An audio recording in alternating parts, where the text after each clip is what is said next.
গল্প গ্লোবাল। এখানে তোমার জন্য আনছি ঘরে বাইরের সেরা সব সাহিত্যিকের নানান স্বাদের চিরকালীন আর সমকালীন গল্পের সম্ভার। এখন গল্প শুনতে যদি তুমি ভালোবাসো তাহলে গল্প গ্লোবালকে সাবস্ক্রাইব করতে পারো। সেক্ষেত্রে আমাদের গল্পের সমস্ত খবর পৌঁছে যাবে তোমার কাছে, আর আমরাও পেয়ে যাব তোমার মতো একজন শ্রোতাকে। সাবস্ক্রাইব করে বেল আইকনের ওপর তোমার আঙুলটা ছুঁয়ে দাও, তাহলেই তোমার পরশ আমার প্রাণে। তোমার জন্য আজকের নিবেদন।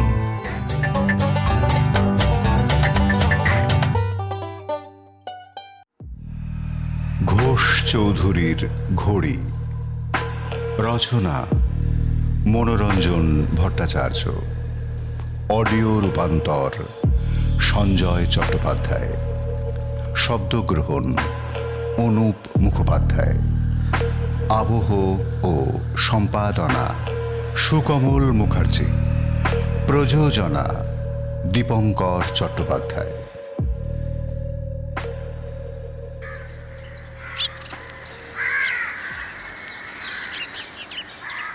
কলকাতার স্কটিশ চার্চ কলেজের ঠিক পেছনেই ডাফ স্ট্রিট। রাস্তাটি বড় নয়, কিন্তু দিব্যি তকতকে পরিচ্ছন্ন এবং নিরিবিলি। কয়েক পা এগিয়ে গেলেই মহানগরীর কোলাহলপূর্ণ কর্নওয়ালিস স্ট্রিট, তার অসংখ্য ট্রাম মোটরের হুড়োহুড়ি। কিন্তু ডাফ স্ট্রিটে সেই ঢেউ এসে পৌঁছতে পারে না, তার আগেই থেমে যায়। তা ডাফ স্ট্রিট যেমনই হোক না কেন, এই রাস্তাটির এতখানি বিশদ বিবরণ দেবার কোনোই প্রয়োজন হতো না যদি না বিখ্যাত জাপানি অপরাধ তত্ত্ববিদ ও ডিটেকটিভ হুকাকাশি এসে এখানে বাসা না বাঁধতেন। বাড়িটা আড়ম্বরশূন্য, কিন্তু তবুও তাতে কেমন একটা সৌন্দর্য জড়ানো আছে। এই বাড়িরই সামনের বসার ঘরটাতে সেদিন সকাল প্রায় 8:30-9টার সময় হুকাকাশি বসে খবরের কাগজ পড়ছিলেন। এমন সময় হঠাৎ যে যুবকটি এসে সেখানে ঢুকল, বাংলাদেশের প্রত্যেক ছেলে মেয়ে তার নামের সঙ্গে পরিচিত। সে হলো দেশ প্রসিদ্ধ খেলোয়াড় রণজিৎ। খুব যে খবরের কাগজে মেতে আছেন দেখছি মিস্টার হুকাকাশি। বলি, নতুন খবর টবর কিছু আছে নাকি সেই মানদাতার আমলেরই পুরনো বুলি? নতুন বলে নতুন, একেবারে আন করা নতুন। প্রফেসর জি গুপ্ত নাকি হঠাৎকাল পাগল হয়ে গেছেন। কে? প্রফেসর জি গুপ্ত মানে গঙ্গাধর গুপ্ত? বলেন কি? হ্যাঁ, অন্তত খবরের কাগজে তাই লিখেছে। বিশ্ববিখ্যাত বাঙালি বৈজ্ঞানিক প্রফেসর গঙ্গাধর গুপ্ত, যিনি তার নতুন নতুন আবিষ্কারে সমস্ত সভ্য জগৎকে স্তম্ভিত করে দিচ্ছেন, যার মুখের দিকে ভারতের শিক্ষিত সমাজ সাগ্রহে তাকিয়ে আছে। কাল সকালে ল্যাবরেটরিতে যাওয়ার পর কোনো এক অজ্ঞাত কারণে তাঁর বাহ্যজ্ঞান লোপ পেয়েছে। সে কি? তিনি তো শুনেছিলাম বছরখানেক যাবৎ কি একটা জটিল গবেষণায় মগ্ন হয়ে আছেন। হ্যাঁ, ঠিকই শুনেছিলেন। তাঁর সে গবেষণা সফল হলে গোটা বিজ্ঞান জগতে যে মস্ত বড় ওলটপালট হয়ে যাবে, কানাঘুষো এমনটাও শোনা যাচ্ছিল। কিন্তু গবেষণাটা যে কী বিষয়ে তা আজ পর্যন্ত কেউই নাকি টের পায়নি। তাই নাকি? দেখি দেখি কাগজ আর কি লিখেছে। বিস্মিত রণজিৎ প্রায় ছোঁ মেরে হুকাকাশির হাত থেকে কাগজখানা টেনে নিল, আর এক মুহূর্ত দেরি না করে যে পাতায় প্রকাণ্ড হেডিংয়ের নিচে সমস্ত ঘটনা লেখা ছিল সেই পাতাটির ভেতর নিজেকে ডুবিয়ে দিল। গতকাল সকাল পর্যন্ত তিনি বেশ স্বাভাবিকই ছিলেন। রোজকার অভ্যেস মতো প্রাতঃভ্রমণ সেরে ল্যাবরেটরিতে গিয়ে কাজেও বসেছিলেন। বেলা 7:30টায় চা পানের ডাক পড়ে তিনি দোতলায় চা পান করতে চলে আসেন। তখনও পর্যন্ত কোনো রকম অস্বস্তির ভাব তার মধ্যে দেখা যায়নি। চা পানের পর আবার তিনি ল্যাবরেটরিতে নেমে আসেন। খানিক বাদেই ল্যাবরেটরির ভেতর থেকে কেমন একটা কাতর শব্দ কানে আসতেই চাকরেরা দৌড়ে গিয়ে দেখে দুহাতে মাথাটা চেপে ধরে তিনি টেবিলের ওপর মুখ গুজে পড়ে আছেন, সম্পূর্ণ অচেতন অবস্থা। এ তো রীতিমতো রহস্যময় ব্যাপার মিস্টার হুকাকাশি। তাই তো দেখছি, কাগজে আরও লিখেছে দেখুন। সঙ্গে সঙ্গে তার বড় ছেলেকে খবর দিয়ে ডেকে আনা হয় এবং একটু পরেই ল্যাবরেটরি অ্যাসিস্ট্যান্ট বিরূপাক্ষ আচার্যও এসে পড়ে। কলকাতা শহর উজাড় করে বড় বড় ডাক্তারদের এনে উপস্থিত করা হয়েছে, কিন্তু প্রফেসর গুপ্ত সেই যে বাহ্যজ্ঞান হারিয়েছেন এখনো পর্যন্ত তা ফিরে পাননি। কাণ্ডজ্ঞানহীন উন্মাদের মতো যা মুখে আসছে অনর্গল তাই বকে চলেছেন। রণজিৎ কাগজ পড়া শেষ করে অসহিষ্ণুভাবে সেটা টেবিলের ওপর রেখে দিয়ে বলল, এ নিশ্চয়ই অতিরিক্ত মস্তিষ্ক চালনার ফল, নাকি অন্য কিছু? কি মনে হয় আপনার? টেবিলের উপর রাখা নস্যদান থেকে ধীরে সুস্থে এক টিপ নস্যি নিয়ে রণজিৎকে উদ্দেশ্য করে হুকাকাশি বললেন, দেখুন রণজিৎ বাবু, এ জগতে কি যে কিসের ফল আর কি যে কিসের ফল নয় তা সঠিক বলা বড়ই কঠিন কাজ। আপাত দৃষ্টিতে প্রফেসর গুপ্তর অসুস্থতার ব্যাপারটা নিতান্ত নিরামিষ ব্যাপার বলে মনে হচ্ছে, কিন্তু এমনটা হওয়া আশ্চর্য নয় যে কোনো দিন শুনবেন এরই মধ্যে হয়তো একটা মস্ত বড় রহস্য লুকিয়ে আছে। আচ্ছা, কাগজে দেখলাম তিনি চা পানের পরই অসুস্থ হয়ে পড়েন। তাহলে কি চায়ের মধ্যেই কোনো বিষাক্ত পদার্থ? হতে পারে, নাও হতে পারে। আসলে কথাটা বলতে গিয়েও হুকাকাশি থেমে গেলেন। দেখা গেল প্রকাণ্ড একখানা মিনার্ভা মোটর কার এসে এই বাড়ির সামনে দাঁড়িয়ে পড়ল। একটু পরেই বেয়ারা অমৃত এসে হুকাকাশির হাতে একটা ভিজিটিং কার্ড দিল। কার্ডে বাঁকা বাঁকা ইংরেজি হরফে লেখা ছিল ভূপেশনাথ ঘোষ চৌধুরী, জমিদার, নলকোপা। আগন্তুককে ভেতরে নিয়ে আসতে হুকাকাশি আদেশ দিলেন। কয়েক মুহূর্ত পরে বেয়ারার পেছন পেছন যে ভদ্রলোকটি ঘরে এসে ঢুকলেন তার বয়স 40-এর ওপরে। অনায়াসে তাকে প্রৌঢ় বলা চলে। ঘরে ঢুকেই তিনি ছোট্ট একটু নমস্কার সেরে টেবিলের পাশে রাখা একখানা চেয়ার টেনে নিয়ে বসে পড়লেন। হুকাকাশি প্রতি নমস্কার করে জিজ্ঞাসুভাবে তাঁর দিকে তাকাতে ভূপেশবাবু বলে উঠলেন, আগে আপনার নাম অনেক দিন থেকেই জানা আছে, শুধু সুযোগের অভাবেই এতদিন পরিচয়টা হয়নি। কিন্তু কাল রাত্রিরে আমার বাড়িতে ঘটে যাওয়া একটা অদ্ভুত ঘটনা সে সুযোগ ঘটিয়ে দিয়েছে, আর তাই আজ সকাল হতে না হতেই আপনার দৌড়ে ছুটে এসেছি। কথাটা একটু গোপনীয়। বলে ভূপেশবাবু রণজিতের দিকে একবার তাকালেন। রণজিৎ বুঝল ভদ্রলোক প্রকারান্তরে তাকে উঠে যেতে বলছেন। সে ওঠার উপক্রম করছিল, কিন্তু হুকাকাশি তার কাঁধে চাপ দিয়ে তাকে আবার বসিয়ে দিতে দিতে ভূপেশবাবুকে লক্ষ্য করে বললেন, ইনি বিখ্যাত খেলোয়াড় রণজিৎ, আমার পরম বন্ধু এবং বিশেষ স্নেহের পাত্র। আপনার যা কিছু গোপনীয় কথা আমার কাছে বলার আছে তা স্বচ্ছন্দে এর সামনে বলতে পারেন, তাতে এতটুকু ইতস্তত করার নেই। ভূপেশবাবু বললেন, আচ্ছা বেশ। কিন্তু আবার খানিকক্ষণ মাটির দিকে তাকিয়ে চুপ করে রইলেন। তারপর ধীরে ধীরে তার বক্তব্য শুরু করলেন। আমার ভিজিটিং কার্ডটা দেখেই বোধহয় বুঝতে পেরেছেন যে আমাদের বাড়ি নলকোপা। আমরাই সেখানকার ঘোষ চৌধুরী বংশ। অবশ্য আমি নিজে ছেলেবেলা থেকেই কলকাতা শহরেই মানুষ।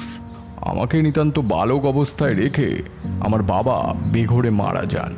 সেই থেকে মামার তত্ত্বাবধানে কলকাতাতেই আমার বাস। শিক্ষা দীক্ষা যা কিছু সবই এখানে। নিশ্চয়ই জানেন যে ঘরকুনো বলে জমিদারদের বরাবরই একটা অপবাদ আছে। কি থেকে যে এই অপবাদের জন্ম তা অবশ্য আমার জানা নেই, কিন্তু তারা যদি আমার বাবাকে একবার চর্মচক্ষে দেখত তাহলে তাদের ধারণা একেবারে উল্টে যেত। আমার বাবার স্বভাবই ছিল গোটা দুনিয়া চষে বেড়ানো।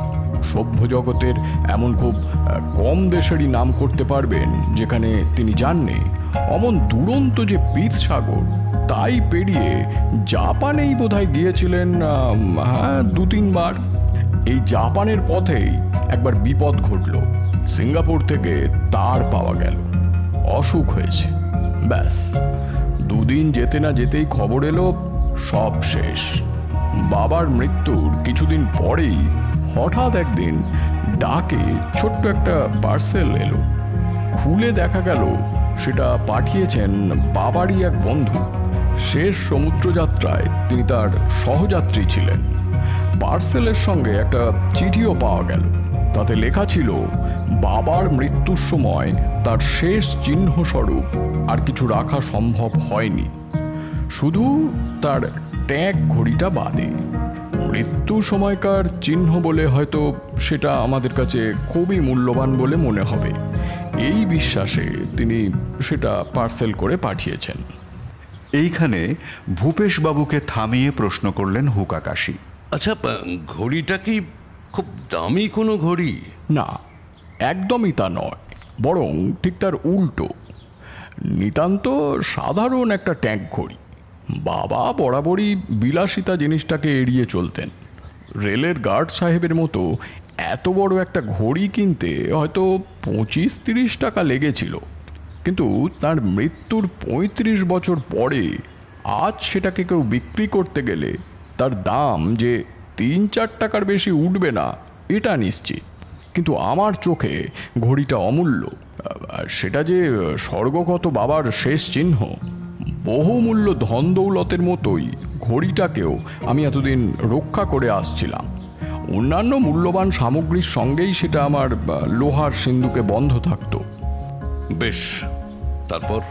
কাল রাতে আমার শোবার ঘরের ড্রেসিং টেবিলের একটা ড্রয়ারে সেটা ছিল। শুধু ঘড়িটাই ছিল না, প্রায় 1000 খানেক টাকার গয়নাও সেই দেরাজের ভেতর রাখা ছিল। অনেক রাত হয়ে গিয়েছিল বলে আর লোহার সিন্দুক খোলার হাঙ্গামা করা হয়নি।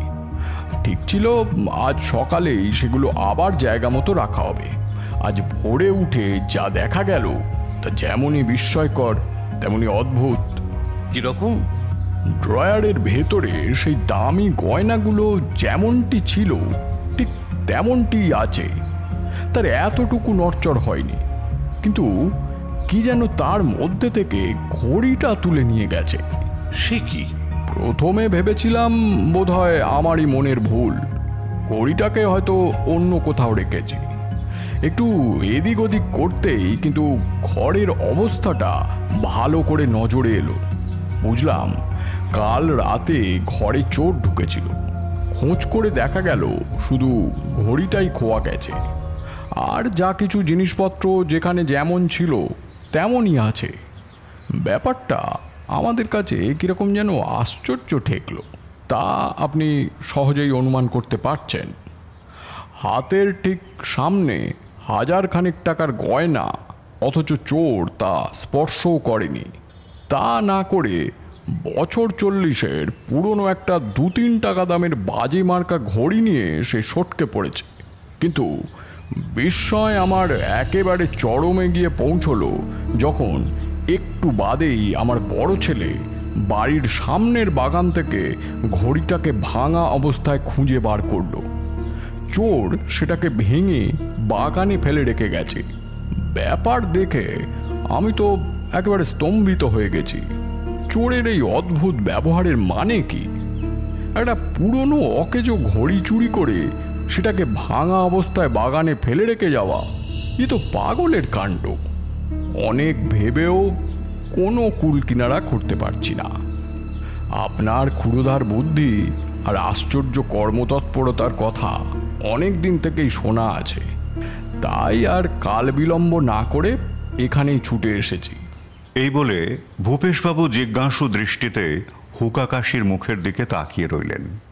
হুকাকাশি এ কথার কোনো জবাব দিলেন না, শুধু মিনিট 2-3 পাশের জানলা দিয়ে বাইরের দিকে শূন্য দৃষ্টিতে তাকিয়ে রইলেন। তারপর হঠাৎই তার মুখে হালকা একটু হাসি ফুটে উঠল। তিনি নিজের মনেই মাথাটা 2-3 বার নাড়ালেন, তারপর বললেন, আচ্ছা, কোনো রকম সন্দেহ হয় এমন একজন লোকের নাম কি আপনি আমায় বলতে পারবেন ভূপেশবাবু? দেখুন মিস্টার হুকাকাশি, বাড়ির কোনো ঠাকুর চাকর এ চুরি করেনি তা অত্যন্ত স্পষ্টই বোঝা যায়।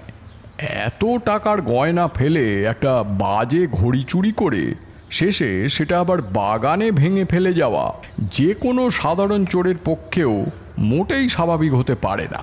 কোনো পাগলের কাণ্ড বলেও ভাবতে পারছি না। ভেবে দেখুন কতটা হুঁশিয়ারির সঙ্গে সে চুরিটা করেছে। ফটকে আমার দারোয়ানরা থাকে, আর বাড়ির ভেতরে চাকর বাকরেরা। অথচ সেই সকলের চোখ এড়িয়ে শটান দোতলায় আমার শোবার ঘরে উঠে এসেছে। পাগলের কাছে এমন সাবধানতা আশা করা যায় কি?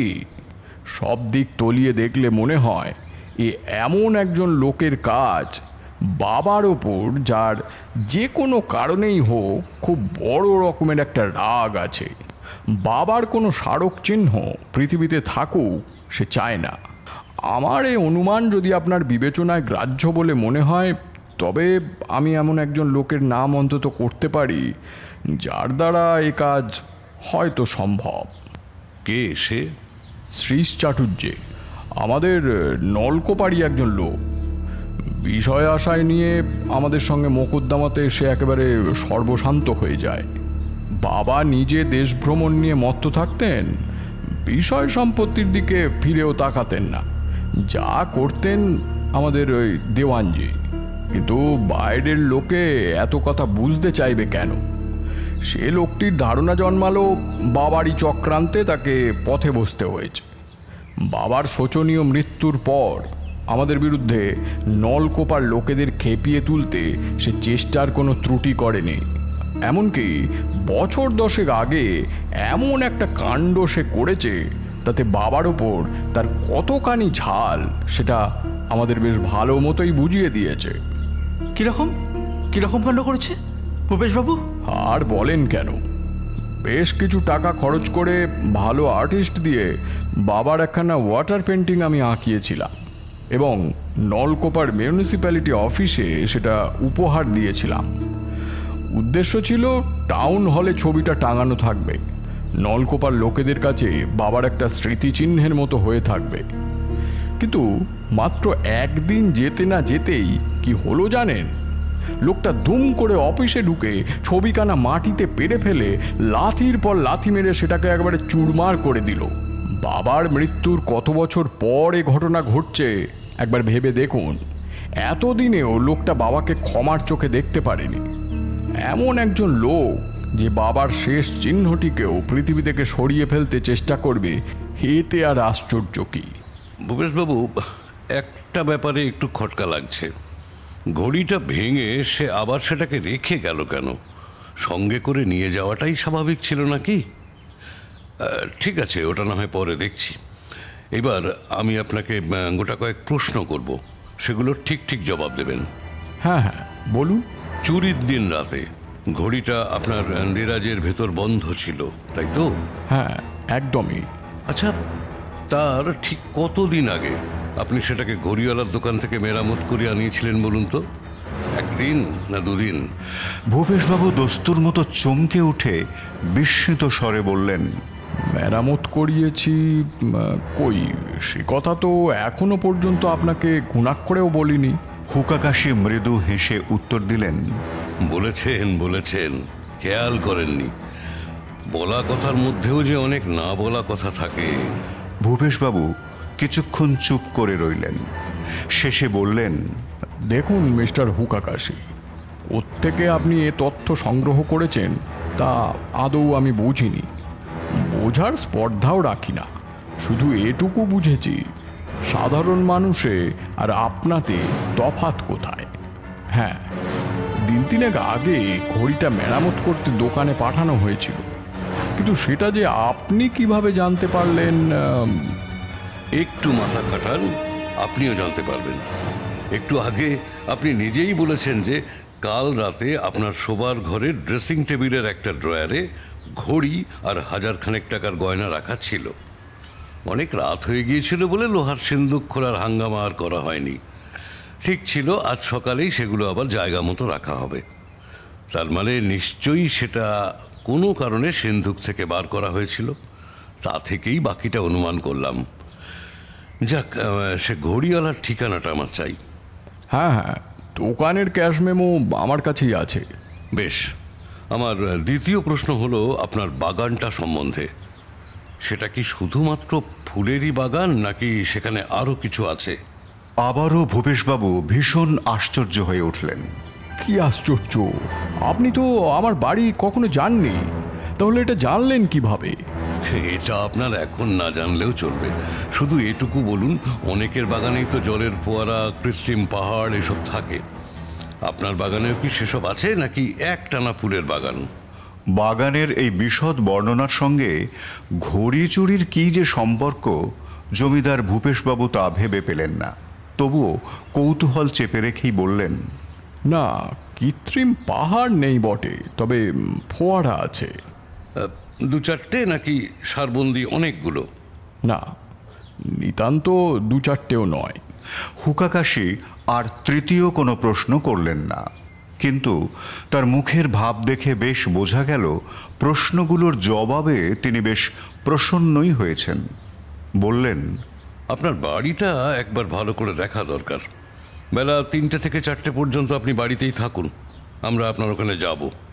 তারপর আমার উপর আর সব ভার ফেলে রেখে আপনি নিজের কাজকর্মে মন দিতে পারবেন।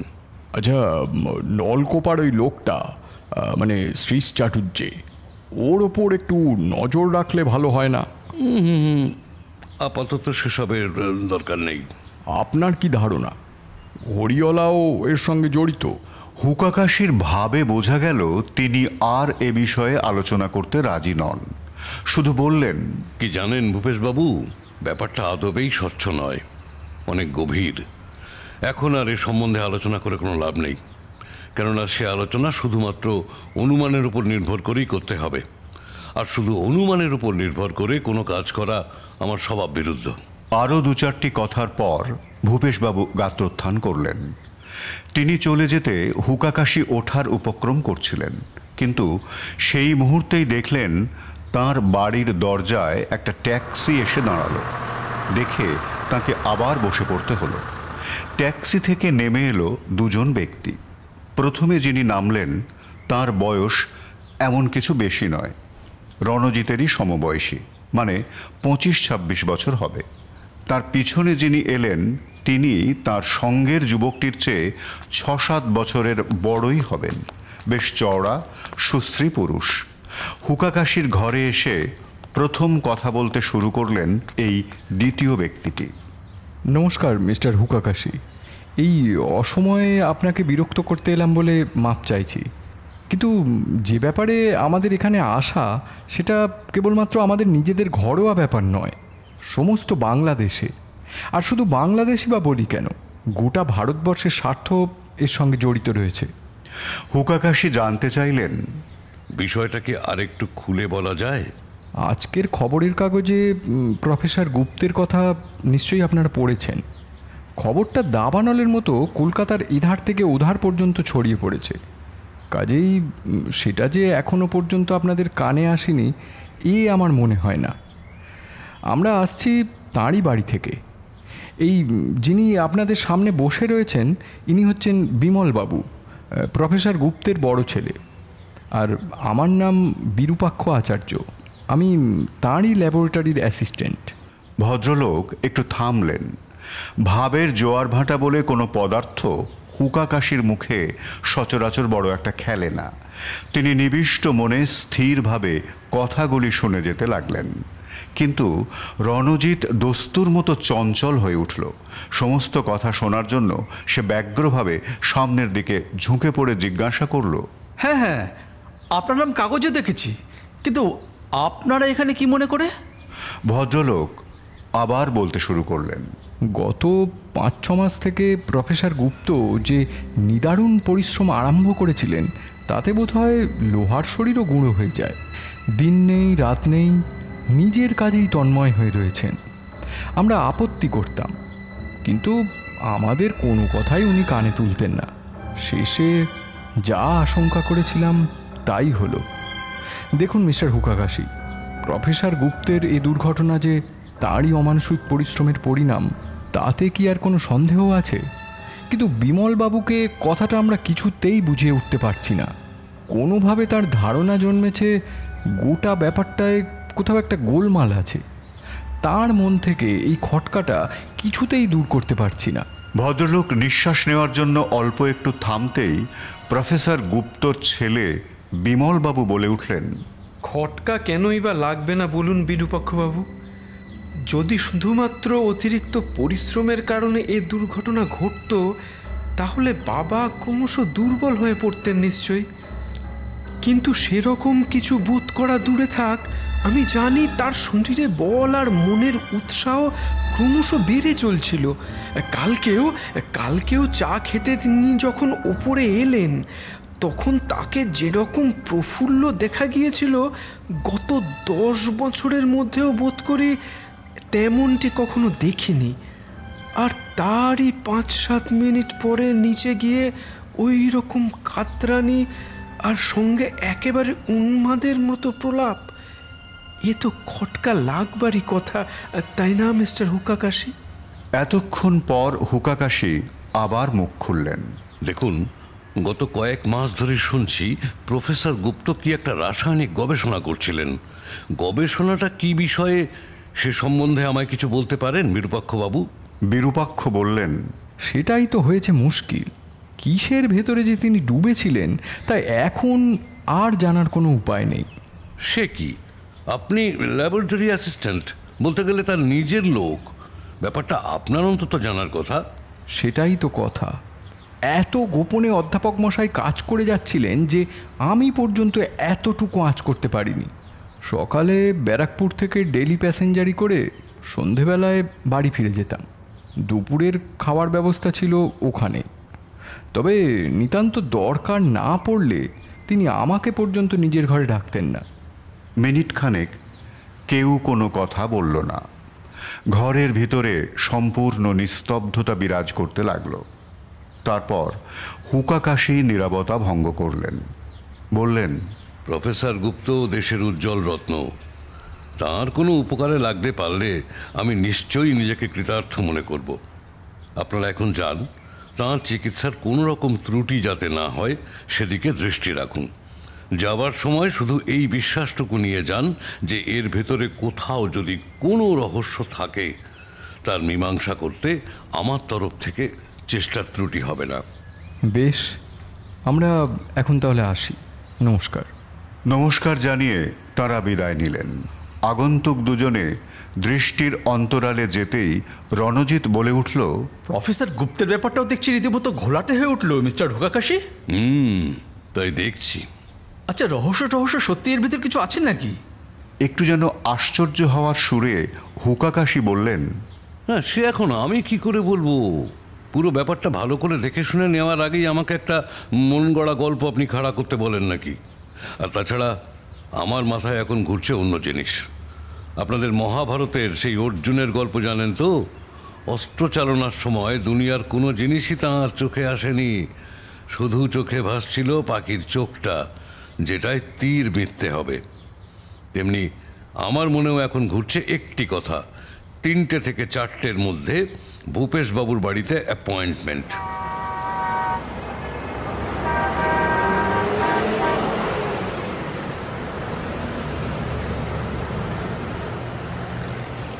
বেলা 3:30-র সময় রণজিৎকে সঙ্গে নিয়ে হুকাকাশি ভূপেশবাবুর বাড়িতে এসে উপস্থিত হলেন। ভূপেশবাবু ধনী একথা তাঁরা দুজনেই জানতেন, কিন্তু তিনি যে কত বড় ধনী সে সম্বন্ধে তাঁর কোনো ধারণাই ছিল না। কলকাতা শহরের ওপর 3-4 বিঘা জমি নিয়ে প্রকাণ্ড অট্টালিকা, গেটের ভেতর ঢুকতেই মখমলের মতো সবুজ ঘাসের চত্বর, আর সেই চত্বরটিকে মাঝখানে রেখে 2টি লাল সুরকির রাস্তা গোল হয়ে বাড়ির সিঁড়ির কাছে এসে এক হয়েছে। প্রথমে বিরাট এক বিস্তৃত বারান্দা, আর সেই বারান্দা থেকে দোতলার দুদিকে 2টি মার্বেলের সিঁড়ি উঠে গেছে। বাড়ির দুপাশে বিস্তৃত ফুলের বাগান, আর তার মধ্যে সারি সারি অসংখ্য ফোয়ারা থেকে জল উঠছে। হুকাকাশি বুঝলেন এগুলি সম্পর্কেই ভূপেশবাবু বিনয় করে বলেছিলেন, একেবারে 2-1টাও নয়। বেয়ারার হাতে হুকাকাশি তার নিজের নামের কার্ডখানা ভেতরে পাঠিয়ে দিয়ে তীক্ষ্ণ দৃষ্টিতে সেই মার্বেলের সিঁড়ি দুটির দিকে তাকিয়ে রইলেন। সিঁড়ি দুটি দোতলায় উঠে আবার যে বারান্দায় গিয়ে পড়েছে সেটাও নানা রকমভাবে দেখতে থাকলেন। একটু পরেই বেয়ারা ফিরে এসে তাদের ওপরের বসার ঘরে এনে হাজির করল এবং তার ক্ষণকাল পরেই জমিদার ভূপেশবাবু সেখানে এসে উপস্থিত হলেন। তার হাতে একটা কৌটোর মধ্যে একটা ভাঙাচোরা ঘড়ি ও একখানা ভাঁজ করা কাগজ। ভূপেশবাবু বললেন, এই নিন বাবার সেই ঘড়ি, আর এই হলো মেরামতি দোকানের ক্যাশ মেমো। ভূপেশবাবু ও রণজিৎ দুজনেই ভেবেছিলেন যে ঘড়িটার সঙ্গে এমন একটা আশ্চর্য ইতিহাস জড়িত সেটা হাতে পেলে হুকাকাশি কতই না গভীরভাবে সেটা পরীক্ষা করে দেখবেন। কিন্তু তারা দুজনেই দেখে আশ্চর্য হয়ে গেলেন যে হুকাকাশি সেরকম বিশেষ কিছুই করলেন না। তিনি কেবল কৌটোশুদ্ধ ঘড়িটা একবার এপিট ওপিট ঘুরিয়ে দেখলেন এবং পরক্ষণেই ভূপেশবাবুকে সেটা ফিরিয়ে দিয়ে তার হাতের ভাঁজ করা সেই ক্যাশ মেমোটি চেয়ে নিলেন। হ্যাঁ, আপাতত আমার কাজ শেষ। এবার আপনার অনুমতি হয় তো আমরা উঠি ভূপেশবাবু। সে কি, এই না বলছিলেন আমার বাড়িটা একটু ভালো করে দেখবেন? সামান্য হেসে হুকাকাশি বললেন, দেখলাম তো, ও কাজ কি আর বাকি রাখতে আছে? গেট দিয়ে ঢুকলাম, এত বড় একটা কম্পাউন্ড পেরিয়ে সিঁড়ি বেয়ে আপনার উপরের বসার ঘরে এসে হাজির হলাম। এরপরেও কি বলতে চান বাড়িটা আমাদের দেখা হয়নি? আচ্ছা, অন্দর থেকে কেউ যদি এক ছুটে রাস্তায় বেরিয়ে আসতে চায় তাহলে দোতলার এই বারান্দাটাই দেখছি তো একমাত্র পথ। এছাড়া অন্য কোনো পথ আছে কি? ভূপেশবাবু বললেন, না, তেমন পথ আর নেই। তবে একতলায় চাকরদের ঘরের কাছে একটা খিড়কির দৌড় আছে। জমাদার টমাদার সেই পথে আসে যায়। আপনি কি এক্ষুনি উঠতে চাইছেন? আচ্ছা দাঁড়ান, আমি তবে চাটা আনাই। আর হ্যাঁ, প্রয়োজন বোধ করলে এই তদন্তের কাজে আমার গাড়িখানাও আপনারা স্বাচ্ছন্দ্যে ব্যবহার করতে পারেন। ধন্যবাদ, চায় আপত্তি নেই, কিন্তু গাড়িতে দরকার নেই। সেজন্য আপনি মোটেই ব্যস্ত হবেন না। চা পান শেষে ভূপেশবাবুর কাছ থেকে বিদায় নিয়ে দুজনে গেটের বাইরে চলে আসতেই হুকাকাশি বললেন, রণজিৎবাবু, একটা ব্যাপার কিন্তু ভারী মজার। ক্যাশ মেমোতে দেওয়া দোকানের ঠিকানাটা প্রফেসর গুপ্তের বাড়ির খুব কাছেই। একই জায়গায় পাশাপাশি দুটো রহস্য। ব্যাপার মন্দ নয়। তাহলে এখন কি প্রফেসরের বাড়ির দিকে? না রণজিৎবাবু, এখন আমরা চলেছি ওই ঘড়ির দোকানের সন্ধানে।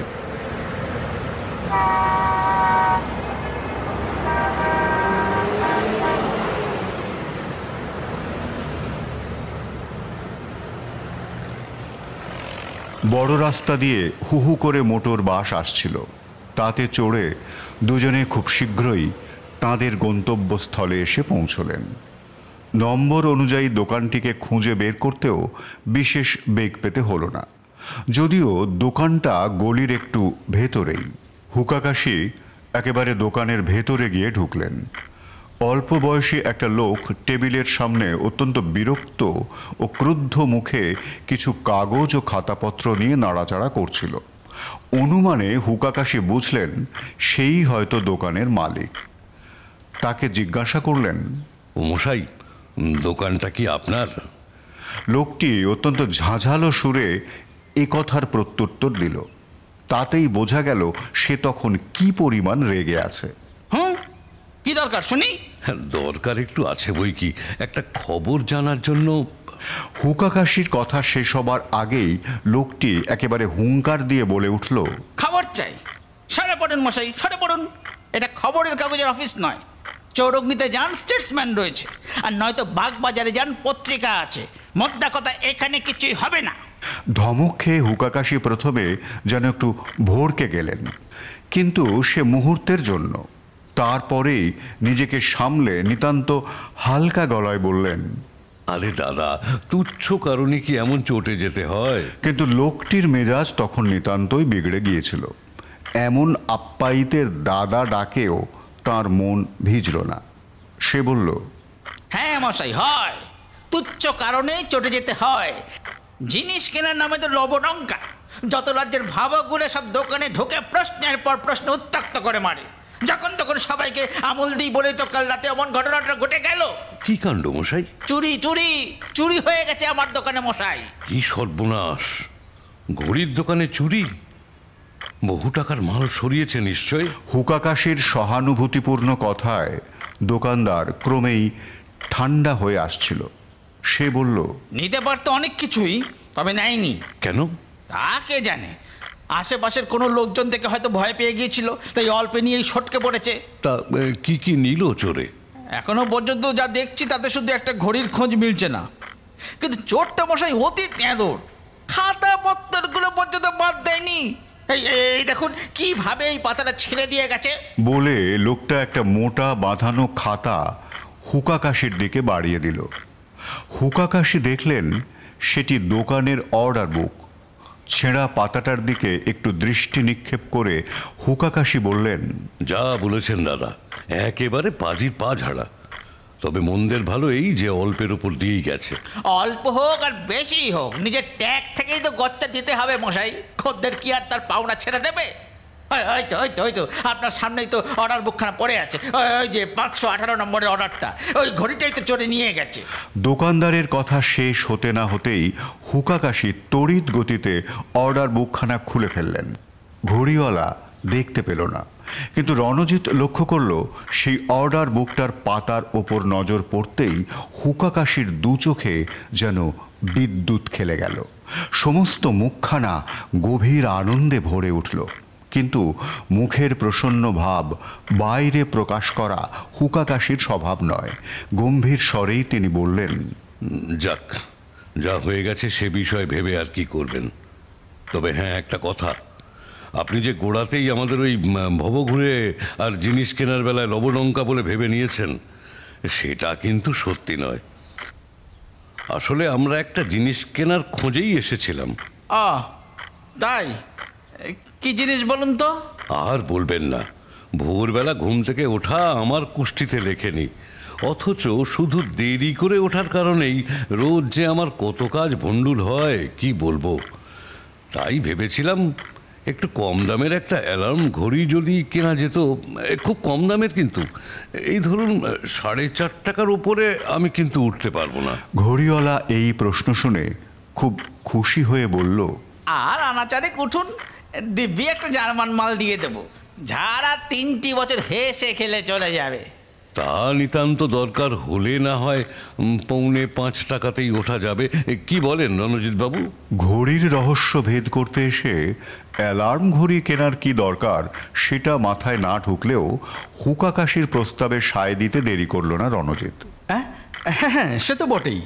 ঘড়িওয়ালা তখন চেয়ার ছেড়ে ঘরের অপর প্রান্তে চলে গেল এবং রণজিৎদের দিকে পিছন ফিরে একটা বড় আলমারি খুলে ঘড়ি খুঁজতে শুরু করলো। হুকাকাশি আর চোখে সেদিকে একবার তাকিয়ে নিয়েই দ্রুত হাতে সেই মোটা অর্ডার বুকখানা খুলে গভীর মনোযোগের সঙ্গে পরীক্ষা করতে করতে 5-7টি পাতা হুহু করে উল্টে গেলেন। এই 5-7টি পাতায় কি এমন গভীর গবেষণার বস্তু যে তিনি পেলেন, রণজিৎ তার মাথামুন্ডু কিছুই বুঝতে পারল না। শুধু লক্ষ্য করল প্রত্যেকটি পাতা উল্টানোর সঙ্গে সঙ্গে হুকাকাশির মুখ উজ্জ্বল থেকে উজ্জ্বলতর হয়ে উঠছে এবং শেষ পাতাটি উল্টানোর পরে তার মুখে যেন আনন্দের ঢেউ খেলে যাচ্ছে। একটু পরে ঘড়িওয়ালা ফিরে এসে মুখখানা বাংলার 5-এর মতো করে বলল, না মশাই, সে মালটা ঘরে নেই। আর গভীর দীর্ঘশ্বাস ছেড়ে হুকাকাশি বললেন, তাহলে আর কি হবে বলুন, বড়ই নিরাশ হলাম। দোকান থেকে বাইরে আসার পর রণজিৎ বলল, আপনি কিন্তু ফের আপনার স্বভাব সুলভ হিয়ালি শুরু করেছেন মিস্টার হুকাকাশি। হঠাৎ অ্যালার্ম ঘড়ির দরকার পড়াটা না হয় বুঝলাম ধাপ্পা। একটু সময়ের জন্য দোকানদারকে অন্যত্র সরিয়ে অর্ডার বুক থেকে কিছুটা দেখে নিলেন, কিন্তু কাল রাতে তার দোকানে চুরি হয়ে গেছে শুনেই আপনি ওরকম উৎফুল্ল হয়ে উঠলেন কেন? হুকাকাশি হাহা করে হেসে উঠলেন। বেচারা ঘড়িওয়ালার কিছু অর্থ নষ্ট হয়েছে বলে আমি খুশি হয়েছি, এই ধারণা যদি আপনার হয়ে থাকে তবে কিন্তু আপনি মস্ত ভুল করছেন। আমি খুশি হয়েছি ওই 518 নম্বর ঘড়িটি চুরি যাওয়ার দরুন, কেননা সেটা চুরি না গিয়ে যদি অন্য কোনো ঘড়ি চুরি যেত তাহলে খুশি না হয়ে দোকানদারের ক্ষতিতে আপনার মতো আমারও দুঃখ হতো।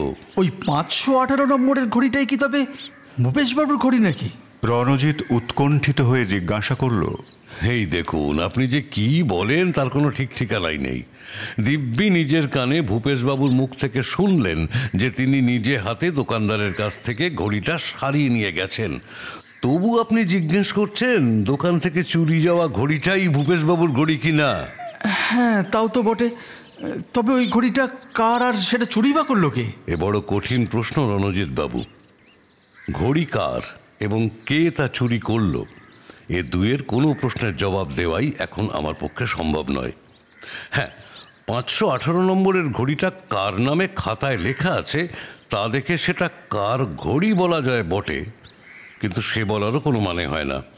কেননা এই কলকাতা শহরে 13-14 লাখ লোকের মধ্যে সে যে কে তার আমি কিছুই জানি না। অথচ সেসব কিচ্ছু না জেনে শুনেই আপনি এত খুশি হয়েছেন যে দেখে মনে হলো গোটা রহস্যটাই ভেদ করে ফেলেছেন। এই বলে রণজিৎ হাসল। হুকাকাশি বললেন, খুব একটা ভুল বলেননি রণজিৎ বাবু। ওই ঘড়িটা চুরি যাওয়ায় রহস্য অনেকখানি ভেদ হয়ে গেছে। কথা বলতে বলতে মোড়টা ছাড়িয়ে দুজনেই একটু এগিয়ে গেলেন। সন্ধে তখনও হয়নি, তবে সূর্যদেব এদেশ ছেড়ে আমেরিকা অঞ্চলে যাওয়ার জোগাড় প্রায় করে ফেলেছেন। বোধহয় আর ঘণ্টাখানেকের মধ্যেই রওনা দেবেন। তার আলো অনেকটা সমান্তরাল রেখার মতো পৃথিবীর গায়ে এসে পড়েছে। গলিটাতে লোকজন কেউ নেই। একপাশে একটা ডাস্টবিন রাজ্যের জঞ্জাল বুকে ধরে দাঁড়িয়ে আছে। হঠাৎ রণজিতের দৃষ্টি সেই ডাস্টবিনের দিকে পড়তেই তার নজরে এলো সূর্যের আলো এসে কি একটা সাদা জিনিসের ওপর পড়েছে, আর সেই আলোতে জিনিসটা ঝকমক করছে। তাড়াতাড়ি এগিয়ে গিয়ে সে যা দেখল তাতে তার বিস্ময়ের আর সীমা রইল না। একটা ঘড়ি সেই আবর্জনার মধ্যে পড়ে আছে। তাড়াতাড়ি রণজিৎ হুকাকাশির নজর সেদিকে আকর্ষণ করে চেঁচিয়ে বলে উঠল, দেখুন দেখুন কি কাণ্ড মিস্টার হুকাকাশি! এই যে দেখছি ঘড়ির লুট শুরু হলো। হুকাকাশি অল্পক্ষণ সেদিকে তাকিয়ে কি একটু ভেবে শেষে বললেন, ব্যাপারটা আশ্চর্য, তাতে সন্দেহ নেই। তবে ঠিক এই রকমই কিছু একটা আমি কিন্তু মনে মনে প্রত্যাশা করছিলাম। রণজিৎ ঘড়িটা হাতে করে তুলতে যাচ্ছিলেন, কিন্তু হুকাকাশি সঙ্গে সঙ্গে বাধা দিয়ে বললেন, হাত লাগাবেন না, হাত লাগাবেন না, একদম ওটায় হাত লাগাবেন না। আমার ধারণা ওটাই হচ্ছে সেই 518 নম্বরের ঘড়ি যেটা দোকান থেকে চুরি হয়েছে। রণজিৎ নিরস্ত হয়ে জিজ্ঞাসা করল, হলোই বা 518 নম্বরের ঘড়ি, এটায় হাত লাগাতে বারণ করছেন কেন? বুঝবেন, পরে সব বুঝবেন। একটা কথা জেনে রাখুন, এই 518 নম্বরের ঘড়িটা চুরি করা মোটেই চোরের মতলব ছিল না। সে এটা ভুল করে চুরি করেছিল। তার আসল লক্ষ্য ছিল ভূপেশবাবুর ঘড়িটা। আমি ঠিক বুঝলাম না। বুঝিয়ে দিচ্ছি। লক্ষ্য করেছেন কিনা জানি না, ভূপেশবাবুর ঘড়িটার মার্কা হচ্ছে স্টোভার। তিনি যখন ঘড়িটা বসার ঘরে আমাদের কাছে নিয়ে এলেন তখনই নামটা আমি লক্ষ্য করেছিলাম। চোর ভূপেশবাবুর ওই স্টোভার ঘড়িটার সন্ধানেই ছিল। কিন্তু স্টোভার ঘড়ি তো বেশ পুরনো, আজকালের চলন খুব কম। খুব কম হলেও চলন যে একদম নেই তা নয়। ওই 518 নম্বরের ঘড়িটার মার্কাও ছিল স্টোভার, আর সে ওই একই দোকানে সেটাকে সারাতে দিয়েছিল। ভূপেশবাবু তো এসে তাঁর ঘড়ি সারিয়ে নিয়ে চলে গেলেন। তারপর রাতের বেলায় চোরের পো এলো সেই ঘড়ির উদ্দেশ্যে। সামনেই 518 নম্বরের স্টোভার ঘড়িটি দেখে অমনি সে খপ করে সেটাকে পকেটে পুরে দোকান থেকে বেরিয়ে এলো। কিন্তু বাইরে এসে একটু বাদেই তার ভুল ভাঙল। সে বুঝতে পারল যে ঘড়িটার উদ্দেশ্যে সে এসেছে সেটার বদলে অন্য একটা ঘড়ি চুরি করা হয়ে গেছে। তখন নিতান্ত বিরক্ত হয়ে ঘড়িটা ডাস্টবিনে ফেলে দিয়ে ভূপেশবাবুর স্টোভার ঘড়িটার সন্ধানে চোর আবার দোকানে ঢুকে পড়ল।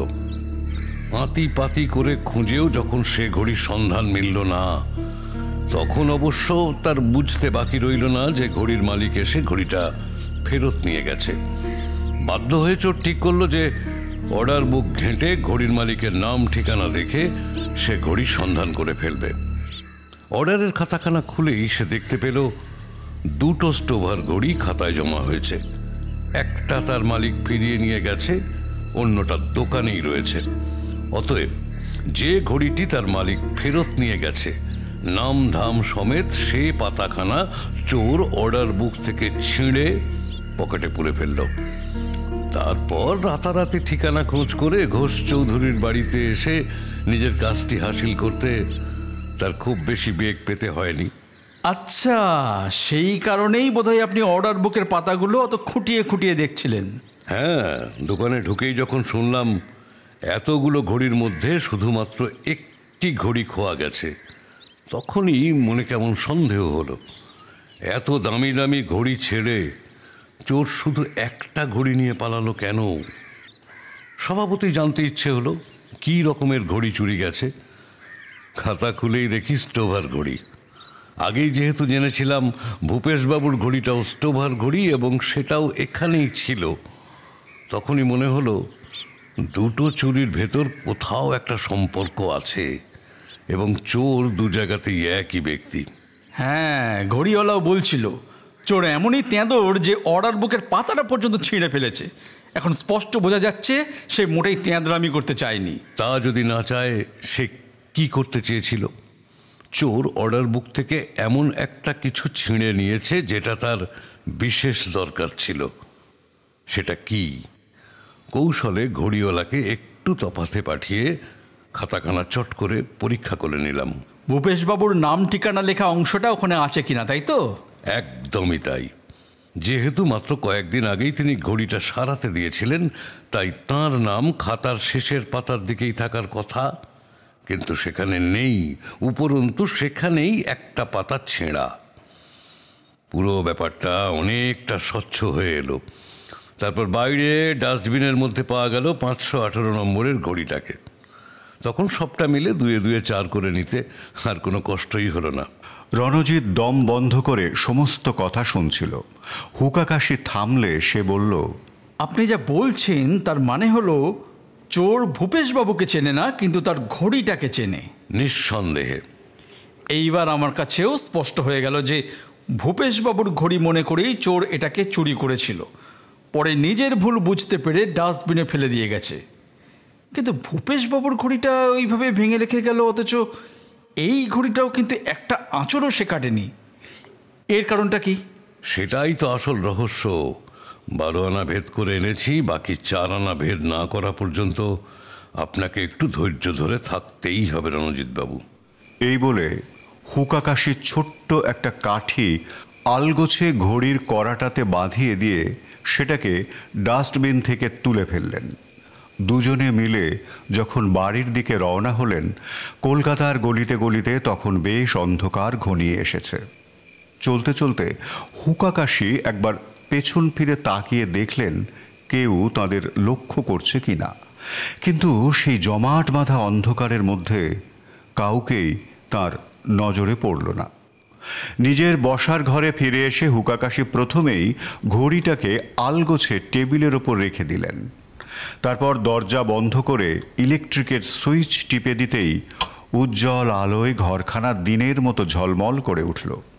রণজিতের দিকে তাকিয়ে মৃদু হেসে হুকাকাশি বললেন, আহ, বিজলি বাতির ঝলকটা দেখেছেন? বিজ্ঞানের দৌলতে দিনে আর রাতে আজকাল আর কোনো তফাৎ নেই। কিন্তু এদিকে উঠে আসুন রণজিৎবাবু, ঘড়িটাকে ভালো করে পরীক্ষা করে দেখুন তো কিছু নজরে আসে কিনা।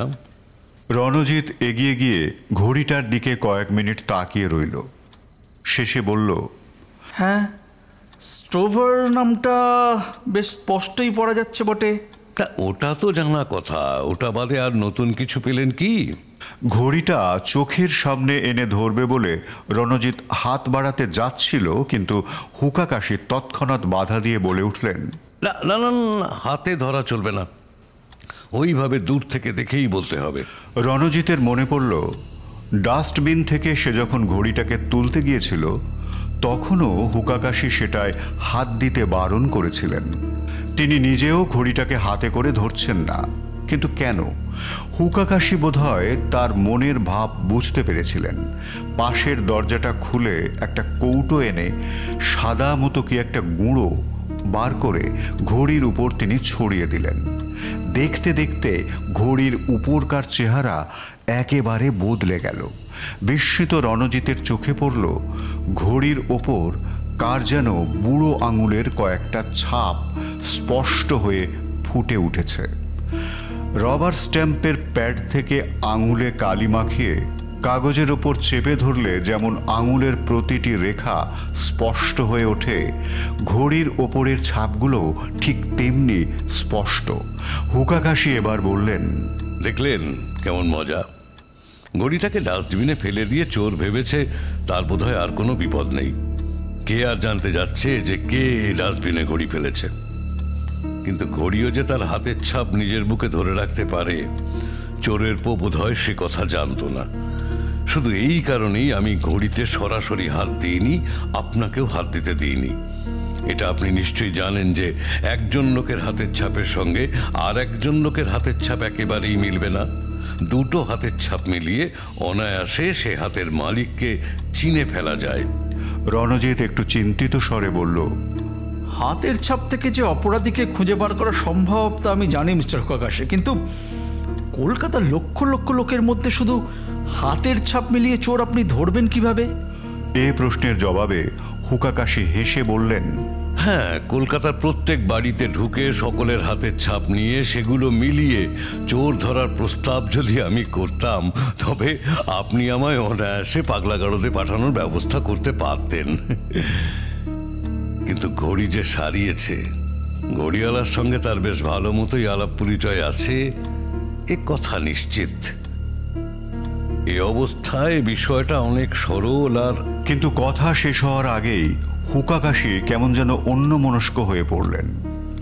রণজিৎ চোখ তুলে দেখল তিনি নিবিষ্টভাবে ঘড়ির ওপর কি একটা দেখতে শুরু করেছেন। একটু পরেই তিনি আবার বললেন, আচ্ছা বলুন দেখি রণজিৎ বাবু, এখানে বুড়ো আঙুলের ছাপের পাশেই আর একটা দাগ দেখা যাচ্ছে, ওটা কি? রণজিৎ দাগটিকে ভালো মতন পরীক্ষা করে বলল, ওটা বোধহয় বাকি চারটে আঙুলের কোনো একটা দাগ হবে। আঙুলটা ঠিকমতো বসেনি বলেই এমন ছোট আর অস্পষ্ট দেখাচ্ছে। হ্যাঁ, কিন্তু বুড়ো আঙুল ওখানে ওই অবস্থায় থাকলে অন্য কোনো আঙুল তো ওখানে আসতে পারে না। না না না না, এটা কোনোভাবেই স্বাভাবিক লাগছে না। বলতে বলতে তিনি ঘড়িটি উল্টে ফেলে অপর দিকেও সেই গুঁড়ো খানিকটা মাখিয়ে দিলেন। তারপর বললেন, হ্যাঁ, এ পিঠেও দেখুন সেই একই রকম ছাপ।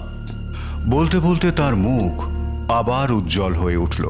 কিন্তু এই সব কথাবার্তায় দুজনে এমনই মগ্ন হয়েছিলেন যে দুজনের কেউই লক্ষ্য করলেন না পিছনের খড়খড়ির ফাঁক দিয়ে একজোড়া ধূর্ত চোখ অতি সন্তর্পণে তাদের কাজকর্ম সমস্তই দেখে চলেছে। শুধু তাই নয়, দুজনের মধ্যে নিরালায় ও গোপনে যে আলোচনা হলো সেগুলোও শুনে ফেলল। হুকাকাশি এদিকে একটু ফেরার উপক্রম করতেই সেই চোখ ও কানের মালিক দেওয়ালের কোণে নিজেকে একেবারে মিশিয়ে দিয়ে পা টিপে টিপে রাস্তার অন্ধকারে নেমে এলো। পরদিন সকালে রণজিৎ চোখ মেলে দেখে সূর্যের আলো জানালা দরজার ফাঁক দিয়ে ঘরের মধ্যে উঁকি দিতে শুরু করেছে।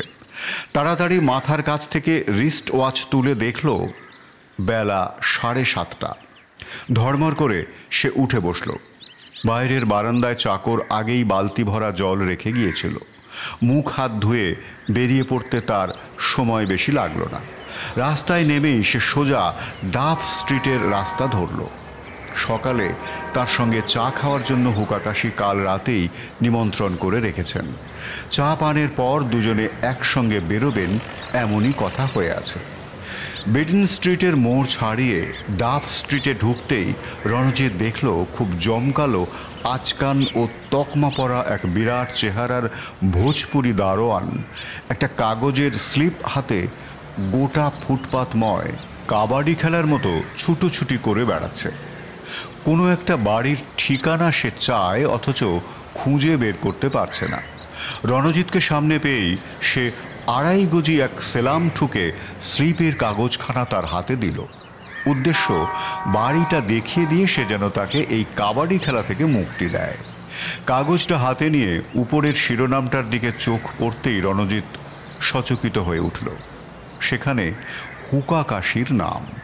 স্লিপখানায় নীল পেন্সিলে খুব তাড়াতাড়ি মাত্র এই কটি কথা সেখানে লেখা ছিল।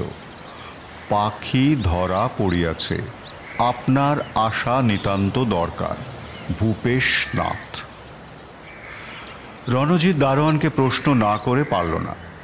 তোমাকে কি ভূপেশবাবু পাঠিয়েছেন? হ্যাঁ হ্যাঁ সাহাব। ঠিক আছে, এসো আমার সঙ্গে, আমি সেখানেই যাচ্ছি। হ্যাঁ হ্যাঁ চলিয়ে সাহাব। পরম আগ্রহ ভরেই তাকে সঙ্গে নিয়ে রণজিৎ হুকাকাশির বাড়ির দিকে এগিয়ে চলল। হুকাকাশির বাড়ির সামনে এসে রণজিৎ দেখল দরজা জানলা সবই ভেতর থেকে বন্ধ। এত বেলা পর্যন্ত জানলা বন্ধ থাকায় রণজিৎ ভীষণ আশ্চর্য বোধ করল। বাধ্য হয়ে সে দরজায় কড়া নাড়ল, কিন্তু খুব খানিকটা কড়া নেড়েও যখন ভেতর থেকে কোনো সাড়া শব্দ এলো না, তখন রণজিৎ রীতিমতো চিন্তিত হয়ে পড়ল। না, ব্যাপারটা মোটেই ভালো লাগছে না। আর ঝুঁকাকাশির হলোটা কি? খুব ভোরে ঘুম থেকে ওঠা তার বহুদিনের অভ্যেস। এদিকে বেলা 8:30 বেজে গেলেও তার উপর তিনি আবার আমাকে চায়ের নিমন্ত্রণ করে রেখেছেন। ভিতরের অবস্থাটা বোঝার জন্য সে এদিক ওদিক দিয়ে উঁকি মারার চেষ্টা করল, কিন্তু কিছুই বোঝা গেল না। হঠাৎ তার মনে পড়ে গেল বাড়ির পিছন দিকেও একটা খিড়কির দরজা আছে। দারোয়ানকে সে বলল, চলো তো বাড়ির পেছন দিকটা একবার দেখে আসি। পাশের একটা সরু গলি দিয়ে বাড়ির পিছন দিকে এসে বিস্ময়ে রণজিৎ দেখল পিছনের দরজা হাট করে খোলা। দ্রুত পায়ে দারোয়ানকে সঙ্গে নিয়ে বাড়িতে ঢুকল রণজিৎ। কোথাও কারো সারা শব্দ পর্যন্ত নেই। ঘরে আলো প্রবেশের জন্য চটপট কয়েকটা জানলা খুলে দিয়ে সে হুকাকাশির নাম ধরে চিৎকার করতে শুরু করলো। মিস্টার হুকাকাশি, মিস্টার হুকাকাশি, আপনি কোথায়? মিস্টার হুকাকাশি, আমার কথা শুনতে পাচ্ছেন? মিস্টার হুকাকাশি। ঠিক সেই মুহূর্তে রণজিতের মনে হলো পাশের ভাড়ার ঘরের ভেতর থেকে একটা গোঙানি আর হুটোপুটির শব্দ শোনা যাচ্ছে। দারোয়ানকে সে বলল, ওই ঘরের ভেতর থেকে একটা শব্দ পাচ্ছি, চলো তো। মুহূর্তের মধ্যে কাঁধের এক ধাক্কায় দরজা খুলে ঘরে ঢুকে যে দৃশ্য রণজিতের চোখে পড়ল, তাতে বোধহয় তার পায়ের তলার মাটি ফেটে দুভাগ হয়ে গেলেও সে এতটা বিস্মিত হতো না। সে দেখল হুকাকাশি ও তাঁর বেয়ারা অমৃত পাশাপাশি মাটিতে পড়ে আছে। তাদের হাত পা মোটা শক্ত দড়ি দিয়ে বাঁধা এবং তাদের দুজনের মুখই এমনভাবে আটকানো যে কোনো রকমের বাকস্ফূর্তি হওয়া সম্ভব নয়। শুধু মুখ দিয়ে চাপা গোঙানির আওয়াজ বেরিয়ে আসছে আর হাত পা ছুঁড়ে নিজেদের বাঁধন মুক্ত করবার চেষ্টা করে চলেছেন। বিস্ময়ের প্রথম ধাক্কাটা কাটাবার সঙ্গে সঙ্গেই এদিক ওদিক তাকিয়ে ঘরের তাকের ওপর একটা সুপুরি কাটার জাঁতি দেখতে পেল। পর মুহূর্তেই সেটার সাহায্যে ক্ষিপ্র হাতে হাত পায়ের বাঁধন কেটে সে দুজনকে মুক্ত করে ফেলল। ছাড়া পেয়েই হুকাকাশি প্রথম যে কাজটি করলেন সেটা বেশ বিস্ময়কর। ভাড়ার ঘরের একপাশে খাবার দাবার রাখার একটা জালের আলমারি ছিল। তারই সামনে গিয়ে একটি ড্রয়ার সামনে একটু টেনে তিনি কি যেন একটা দেখে নিলেন। তারপর ড্রয়ারটি আবার চাবি বন্ধ করে রাখলেন। এরপর কিছুটা নিশ্চিন্ত হয়ে কুঁজো থেকে খানিকটা জল নিজের মাথায় ঢেলে রণজিতের হাত ধরে সোজা একেবারে বসার ঘরে এসে হাজির হলেন। রণজিৎ কৌতূহল চেপে রাখতে পারছিল না। কি হয়েছিল মিস্টার হুকাকাশি? সবটা আমায় খুলে বলুন। খুলে বলার কিছু নেই। কাল ঘড়িওয়ালার দোকান থেকে বার হয়ে এ বাড়িতে আসার পথে আমাদের সম্পূর্ণ অজান্তে আমরা ঘড়ি চোরের নজরে পড়ে গেছি। এই চোখে পড়ায় অবশ্য তেমন কিছু ক্ষতি হতো না, যদি না এরই মধ্যে সে টের পেয়ে যেত যে আমরা লোক বড় সুবিধের নই। তাকে খুঁজে বের করার ফন্দে ফিকিরেই ঘুরছি। 518 নম্বরের ঘড়িটা আমার হাতে আসার সাথে সাথে রহস্যভেদের কাজটা যে কত সহজ হয়ে গেছে সেটা আপনি এখনো পুরোটা বুঝতে পারেননি। পরে বুঝবেন, এখন সেটা বুঝতে পারছি মাত্র আমরা দুজন, আমি আর সেই ঘড়িচোর নিজে। ঘড়িটা ডাস্টবিনে ফেলে এখন সে পস্তাচ্ছে। ঘড়িটা যতক্ষণ আমার কাছে আছে ততক্ষণ তার মানসিক উদ্বেগের শেষ নেই। তাই ঘড়িটা সরাবার মতলবেই কাল সে তার সাঙ্গপাঙ্গ নিয়ে আমার বাড়িতে হানা দিয়েছিল। দেখে মনে হলো তারা ভাড়াটে গুন্ডা। তারপর ঠিক কি কি হয়েছে সে তো আমার কিচক বোধের অবস্থা দেখেই আপনি অনুমান করতে পারছেন। সব কিছু শোনার পর রণজিৎ বলল, যাক, ঈশ্বরকে ধন্যবাদ যে তাদের সে আশা পূর্ণ হয়নি। কিন্তু ছাড়া পেয়ে আপনি ভাড়ার ঘরের ড্রয়ারটা খুলে... আরে ওখানেই তো ঘড়িটাকে নিরাপদে রাখা ছিল। আমি জানতাম চোর বেটা ওটার সন্ধান পাবে না। বেশ, তাহলে ঘড়িটা নিরাপদে আছে, কিন্তু চোর মশাই বড় বিপদে পড়েছেন। একেবারে ভূপেশ বাবুর মুঠোর ভিতরেই দেখুন। রণজিৎ দারোয়ানের দেওয়া সেই কাগজের স্লিপটা হুকাকাশির চোখের সামনে মেলে ধরল। কাগজখানা রণজিতের হাত থেকে নিয়ে হুকাকাশি দুবার সেটার ওপর চোখ বুলিয়ে নিলেন। তাকে একটু চিন্তিত দেখালো। নিমিলিত চোখে একটি নস্যি নিয়ে তিনি কি যেন একটু ভাবলেন। তারপর রণজিতের দিকে তাকিয়ে একবার মৃদু হাসলেন। তাকে ওভাবে হাসতে দেখে সন্দিগ্ধ স্বরে রণজিৎ জিজ্ঞেস করল, আপনার কি মনে হয় ভূপেশবাবু ভুল করেছেন? আসল চোর কি তবে ধরা পড়েনি? আপনি আমার মনের ভাব ঠিক বুঝেছেন রণজিৎ বাবু। কিন্তু ভূপেশবাবু যখন এতটা জোর দিয়ে লিখেছেন, তখন তার ওখানে গিয়ে ব্যাপারটা অন্তত একবার যাচাই করা উচিত। বলছেন? তাহলে তো যেতেই হবে। যদিও আমার মন বলছে এই অবস্থায় ভূপেশবাবুর বাড়ি না গিয়ে আমার সেই বোটানির প্রফেসর বন্ধুটির বাড়ি গেলেই হয়তো আসল কাজটা অনেক এগিয়ে যাবে। তবু ভূপেশবাবুর সম্মান রাখার জন্য তাঁর ওখানেই আগে যাওয়া যাক। বোটানির প্রফেসর বন্ধু, তিনি এই ঘড়ি চুরির ব্যাপারে কি জানেন? কিছুই না। আমায় মাফ করবেন মিস্টার হুকাকাশি, আপনার এই হেয়ালির মানে বোঝা আমার ঠাকুরদারও অসাধ্য। একটু ধৈর্য ধরুন, আস্তে আস্তে সবই একেবারে জলের মতো পরিষ্কার হয়ে যাবে। অবশ্য ধৈর্য ধরে থাকা যে খুব কঠিন তা আমি বুঝি। এই ধরুন প্রফেসর গুপ্তের ছেলে বিমলবাবু, তাকে তো সেদিন পই পই করে অত করে বলে দেওয়া হলো যে আমরাই তাঁকে খবর পাঠাবো। তবুও তিনি ধৈর্য ধরে থাকতে পারলেন কই? কাল এখান থেকে আপনি বিদায় নেওয়ার পরেই তিনি বিরূপাক্ষকে সঙ্গে করে এখানে এসে উপস্থিত। ও ভালো কথা, এছাড়া বিরূপাক্ষবাবুর একটা বড় অ্যাক্সিডেন্ট হয়ে গেছে এর মধ্যে, জানেন তো? অ্যাক্সিডেন্ট? না, কই কিছু তো জানি না। কেন, হয়েছেটা কি? আর বলবেন না, চলতি বাস থেকে নামতে গিয়ে বেচারা বড়ই চোট পেয়েছে। সব চাইতে বেশি লেগেছে ওই হাঁটুর ওপরে আর ডান হাতের কবজিতে। ও, আঘাত কি খুব গুরুতর? তা একটু গুরুতরই হবে। ডাক্তার ব্যান্ডেজ বেঁধে হাতটা গলার সঙ্গে ঝুলিয়ে দিয়েছে। হ্যাঁ, যাক, সেসব কথা নয় পরে বিস্তারিত শুনবেন। আপাতত চায়ের ব্যবস্থা বাড়িতে করা যাবে না, তাহলে ভূপেশবাবুর বাড়ি পৌঁছতে দেরি হয়ে যাবে। চলুন। ভূপেশবাবুর বাড়ির সদর দরজা পার হয়ে একটু এগিয়ে যেতেই তাঁরা দেখলেন কর্তা স্বয়ং অধীরভাবে সামনের বারান্দায় এসে এধার থেকে ওধার পর্যন্ত পায়চারি করে বেড়াচ্ছেন আর ঘন ঘন হাত ঘড়ির দিকে দৃষ্টি নিক্ষেপ করছেন। তাঁদের দিকে নজর পড়তেই তিনি সাগ্রহে বলে উঠলেন, এই যে এসেছেন আপনারা, অনেকক্ষণ ধরে আপনাদেরই অপেক্ষায় বসে আছি, আসুন আসুন। তারপর তাঁরা আরও একটু কাছে আসলে তিনি বললেন, ঘড়ি চোরের সন্ধান মিলেছে মিস্টার হুকাকাশি। তাই? কে সে? আপনার নিশ্চয়ই মনে আছে প্রথম দিনই নলকোপার একটি লোকের নাম আমি উল্লেখ করেছিলাম।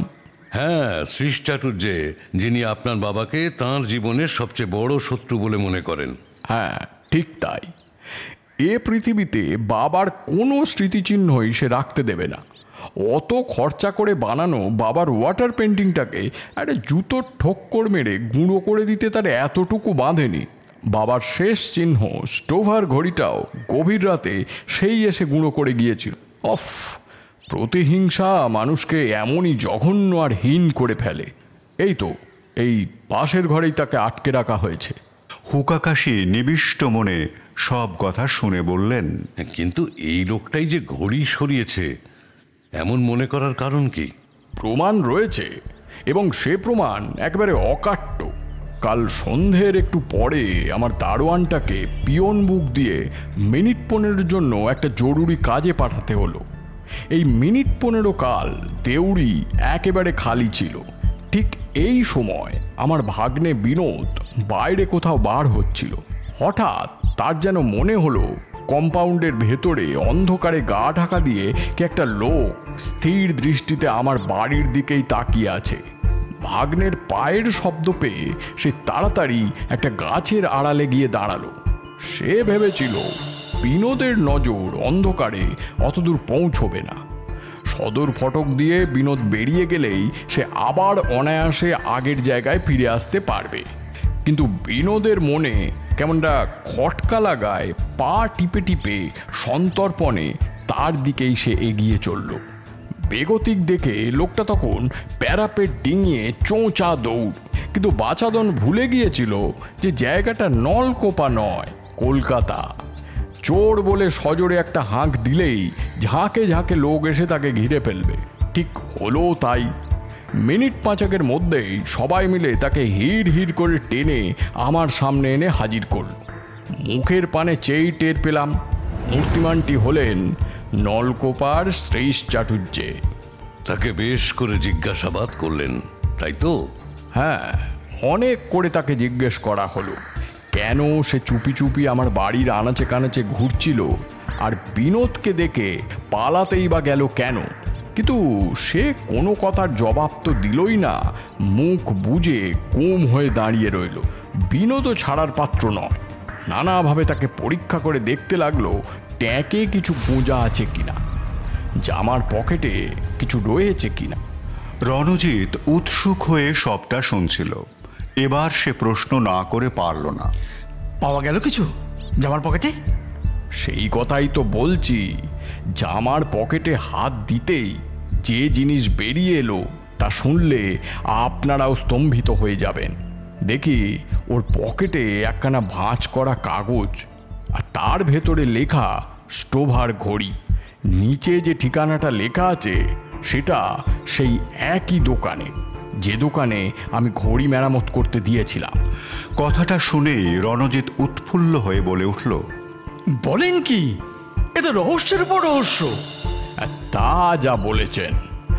বুঝলেন মিস্টার হুকাকাশি, লোকটা নিশ্চয়ই কোনোভাবে টের পেয়েছিল যে কোন দোকানে ঘড়িটা আমি সারতে দিয়েছি। তার হয়তো মতলব ছিল দোকান থেকেই ঘড়িটা সরানো, কিন্তু সেটা আর হয়ে ওঠেনি। সে দোকানে যাবার আগেই আমি ঘড়ি সারিয়ে নিয়ে চলে এসেছিলাম। সে তখন কি করলো না, গভীর রাতে আমার শোবার ঘরে ঢুকে দেরাজ থেকে ঘড়িটা নিয়ে গিয়ে বাগানে গিয়ে ভেঙে ফেললো। পুরোটা এখন আমার কাছে জলের মতো পরিষ্কার। এই সেই ঘড়ি চোর।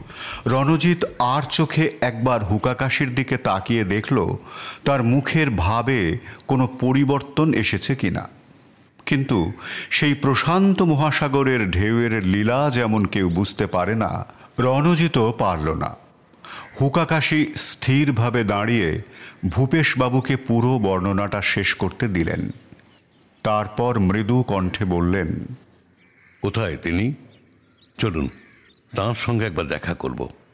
তাঁদের দুজনকে সঙ্গে নিয়ে ভূপেশবাবু ছোট একটা কুঠুরিতে ঢুকলেন।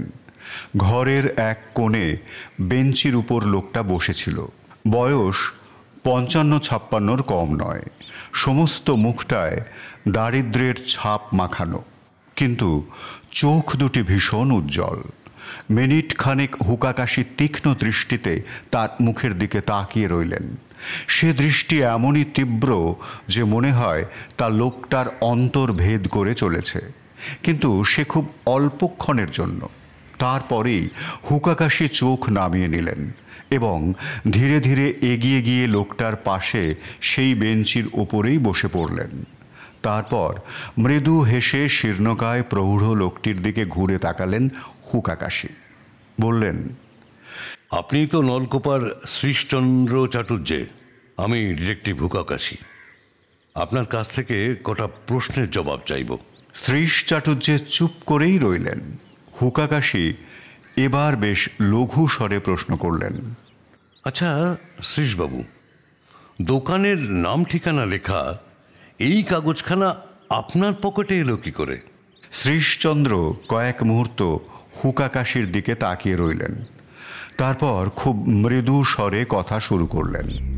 আমারই এক প্রতিবেশী, নলকোপারই বাসিন্দা, দিন 15-20 আগে কলকাতায় এসেছিল। সে তখন তার স্টোভার ঘড়িটা ওই দোকানে মেরামত করতে দিয়ে আবার নলকোপায় ফিরে যায়। আমি কলকাতায় আসছি শুনে সেই প্রতিবেশী আমাকে ঘড়িটা ফিরিয়ে নিয়ে যাওয়ার বরাত দিয়েছেন।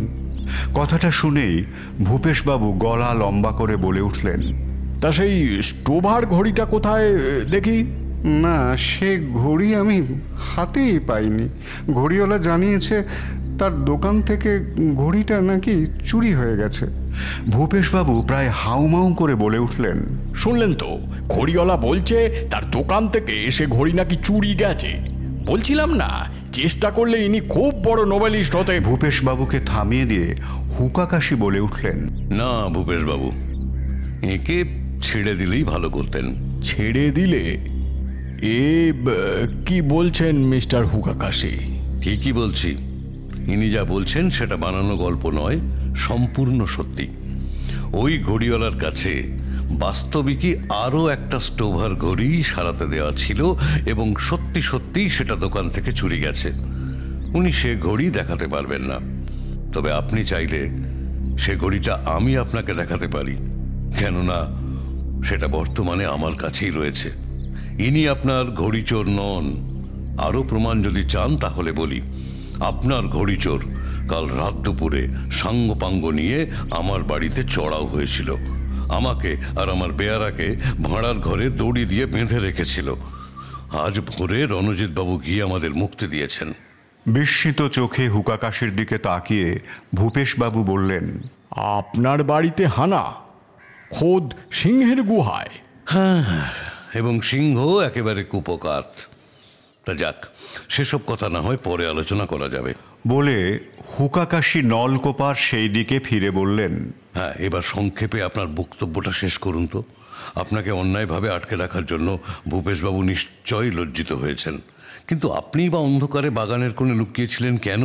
আর বিনোদকে দেখে পালাতেই বা চেষ্টা করলেন কেন? হ্যাঁ, ভুলটা আমারই।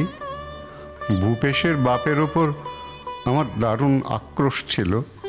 শুধু আক্রোশ নয়, ভূপেশ, তুমি কিছু মনে করো না, প্রবল ঘৃণাও ছিল।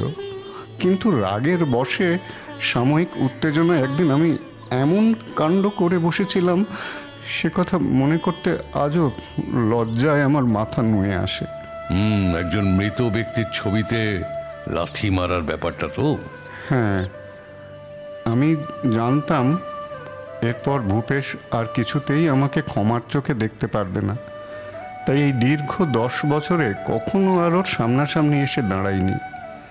দেশে থাকতেই শুনেছিলাম ভূপেশ নাকি কলকাতায় এক বিরাট বাড়ি করেছে। সে নাকি একটা দেখবার মতো জিনিস। ভেবেছিলাম কলকাতায় গেলে বাড়িটা একবার দেখে যেতে হবে। ওকে না জানিয়ে চুপি চুপি কাজটা সারবার পক্ষে সন্ধ্যের পরের সময়টাই সবচাইতে ভালো সময়। তাই অন্ধকার ঘনিয়ে আসার পর ধীরে ধীরে কম্পাউন্ডের ভেতর ঢুকে পড়লাম। হ্যাঁ, বাড়ি ভোটে একখানা করেছে ভূপেশ। হঠাৎ সেই সময় বিনোদ এসে পড়ায় সবটাই কিরম গোলমাল হয়ে গেল। নিজের পরিচয় গোপন রাখবার জন্যে আমি পালানোর চেষ্টা করেছিলাম, কিন্তু কলকাতার রাস্তায় আচমকা দৌড়ে পালানো যে এতটা বিপজ্জনক তা আর কে জানতো। ওহ, পিঠটা এখন আমার টনটন করছে। নলকোপার সেই প্রৌঢ় লোকটির উদ্ধারের ব্যবস্থা করে দিয়ে অল্পক্ষণের মধ্যেই দুজনে সে বাড়ি থেকে বের হয়ে পড়লেন। হুকাকাশি বিপরীত দিকের রাস্তা ধরে বললেন, রণজিৎবাবু, আপনাকে আর রোদের ভেতর টানাটানি করার ইচ্ছে নেই। আপনি বরং এবার বাড়ি ফিরুন। আমি আস্তে আস্তে ভবানীপুরের দিকে এগোই। ভবানীপুরে? মানে আপনার সেই বোটানির প্রফেসর বন্ধুর বাড়ি? ঠিকই ধরেছেন। কিন্তু কেন বলুন তো? বোটানির অধ্যাপক মশাই ঘড়ি চুরির ব্যাপারে আপনাকে কিভাবে সাহায্য করবেন সেটাই তো আমার মাথায় ঢুকছে না।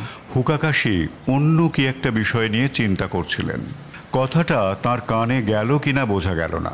তিনি আচমকা প্রশ্ন করলেন, আচ্ছা রণজিৎবাবু, ঘড়ির গায়ের ওই দাগগুলো দেখে আপনার কি কোনো কথাই মনে হচ্ছে না? রণজিৎ সামান্য বিস্ময়ের সুরে বলল, কোন দাগগুলোর কথা বলছেন? কাল রাতে আপনাকে দেখালাম না, চোরের হাতের ওই বুড়ো আঙুলের ছাপের পাশাপাশি কেমন একটা অস্পষ্ট দাগ পড়েছে।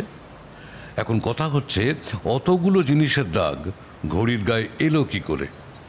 আর কেমন যেন আবছা, অস্পষ্ট। হঠাৎ কথা থামিয়ে দিলেন হুকাকাশি। সামনেই দেখা গেল কালীঘাটের বাস আসছে। কাজেই আলোচনাটা সেইখানেই তখনকার মতো বন্ধ রেখে বাস থামিয়ে তিনি তাতে উঠে বসলেন। রণজিৎ ধীরে ধীরে বাড়ির পথে রওনা হলো। বিকালের চা পানান্তে রণজিৎ একটু হাঁটতে বের হলো। বড় রাস্তা দিয়ে হাঁটতে হাঁটতে সে এসে পৌঁছলো সেই ঘড়ির দোকানটির কাছে। সেখান থেকে কয়েক পা এগিয়ে গেলেই প্রফেসর গুপ্তর বাড়ি। রণজিতের মনে হলো প্রফেসর গুপ্ত বর্তমানে কেমন আছেন সে খবরটা একবার নিয়ে এলে মন্দ হয় না। বাইরের ঘরে বসে প্রফেসরের ছেলে বিমলবাবু আর ল্যাবরেটরি অ্যাসিস্ট্যান্ট বিরূপাক্ষ প্রফেসরের শরীর স্বাস্থ্য নিয়েই আলোচনা করছিলেন। দেখে মনে হলো বিরূপাক্ষবাবু এখনও বিমলবাবুকে সান্ত্বনা দিয়ে চলেছেন। রণজিৎকে দেখেই বিরূপাক্ষর মুখখানা স্নিগ্ধ হাসিতে ভরে উঠল। সে বলল, আরে আসুন আসুন, এই এক্ষুনি আপনাদের কথাই হচ্ছিল। আমার কিন্তু একটা ছোট্ট নালিশ আছে রঞ্জিতবাবু। আপনারা এবার একটু গা করতে শুরু করুন। প্রফেসরের ব্যাপারটা একেবারে মিয়ে এলো যে। রণজিৎ একটা চেয়ার টেনে বসতে বসতে বলল, ব্যাপারটা কি জানেন বিরূপাক্ষবাবু? মিস্টার হুকাকাশি অন্য একটা জটিল বিষয় নিয়ে বড় মেতে গেছেন।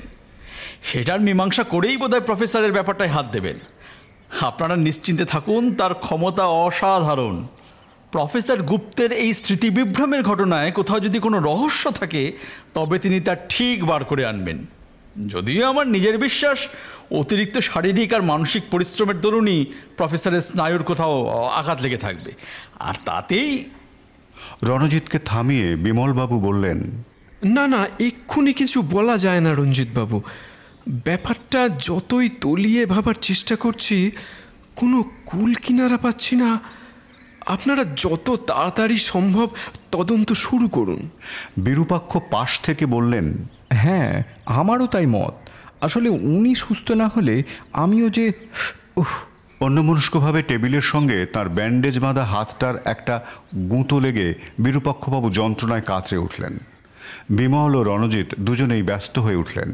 রণজিৎ বলল, আহা, লাগলো বোধ হয়। একটু সাবধানে হাত নাড়বেন তো। মিস্টার হুকাকাশির মুখে আজ সকালেই আপনার অ্যাক্সিডেন্টের কথা শুনেছি। বড্ড বেশি চোট লেগেছে, তাই না? চোট কবজিটা নেই বললেই চলে। শাস্ত্রে আছে অতি দর্পে হত লঙ্কা। এতটুকু বয়স থেকে কলকাতা ব্যারাকপুর ডেলি প্যাসেঞ্জারি করছি। চলতি ট্রেনে ওঠানামা হরদম অভ্যাস। মনে বেশ অহংকার ছিল, আপনাদের মতো খেলোয়াড় হই আর না হই এ বিষয়ে সকলকেই টেক্কা মারতে পারি। তারই ফল একেবারে হাতে নাতে পেয়েছি। নিতান্ত অচপাড়াগের মতো বাস থেকে পড়ে পঙ্গু হতে হলো। প্রফেসর গুপ্তের শরীর স্বাস্থ্যের মোটামুটি খোঁজখবর নেওয়া শেষ হলে রণজিৎ সেখান থেকে বিদায় নিল। রাস্তায় নেমেও বোধহয় প্রফেসরের ব্যাপারটা তার মাথায় ঘুরছিল, তাই একটা ছোট্ট ঘটনা তার নজর এড়িয়ে গেল। ঘটনাটা ছোট হলেও কিন্তু গুরুতর। ঘড়ির দোকানের ঠিক পাশে নিজের শরীরটাকে যতদূর সম্ভব সংকুচিত করে বাজ পাখির মতো খর দৃষ্টিতে একটা লোক প্রফেসরের বাড়ির দিকে তাকিয়ে আছে। লোকটা দেহাতি, সম্ভবত হিন্দি ভাষী। দেখলে কোনো বাড়ির চাকর দারোয়ান বলেই মনে হয়। ফটক থেকে রণজিৎকে বেরিয়ে আসতে দেখেই সে শশব্যস্ত হয়ে দুপা সরে এলো। তারপর হঠাৎ ওই ধুলো মাখা ফুটপাতের ওপরেই ঝপ করে বসে পড়ে এমনই নিবিষ্ট মনে হাতের খৈনি ডলতে শুরু করলো যেন পৃথিবীতে ওই একটি কাজের জন্যই তার জন্ম হয়েছে। কিন্তু যে মুহূর্তে রণজিৎ তাকে পাশ কাটিয়ে অতিক্রম করে চলে গেল, সেই মুহূর্তেই সে তড়াক করে উঠে দাঁড়ালো।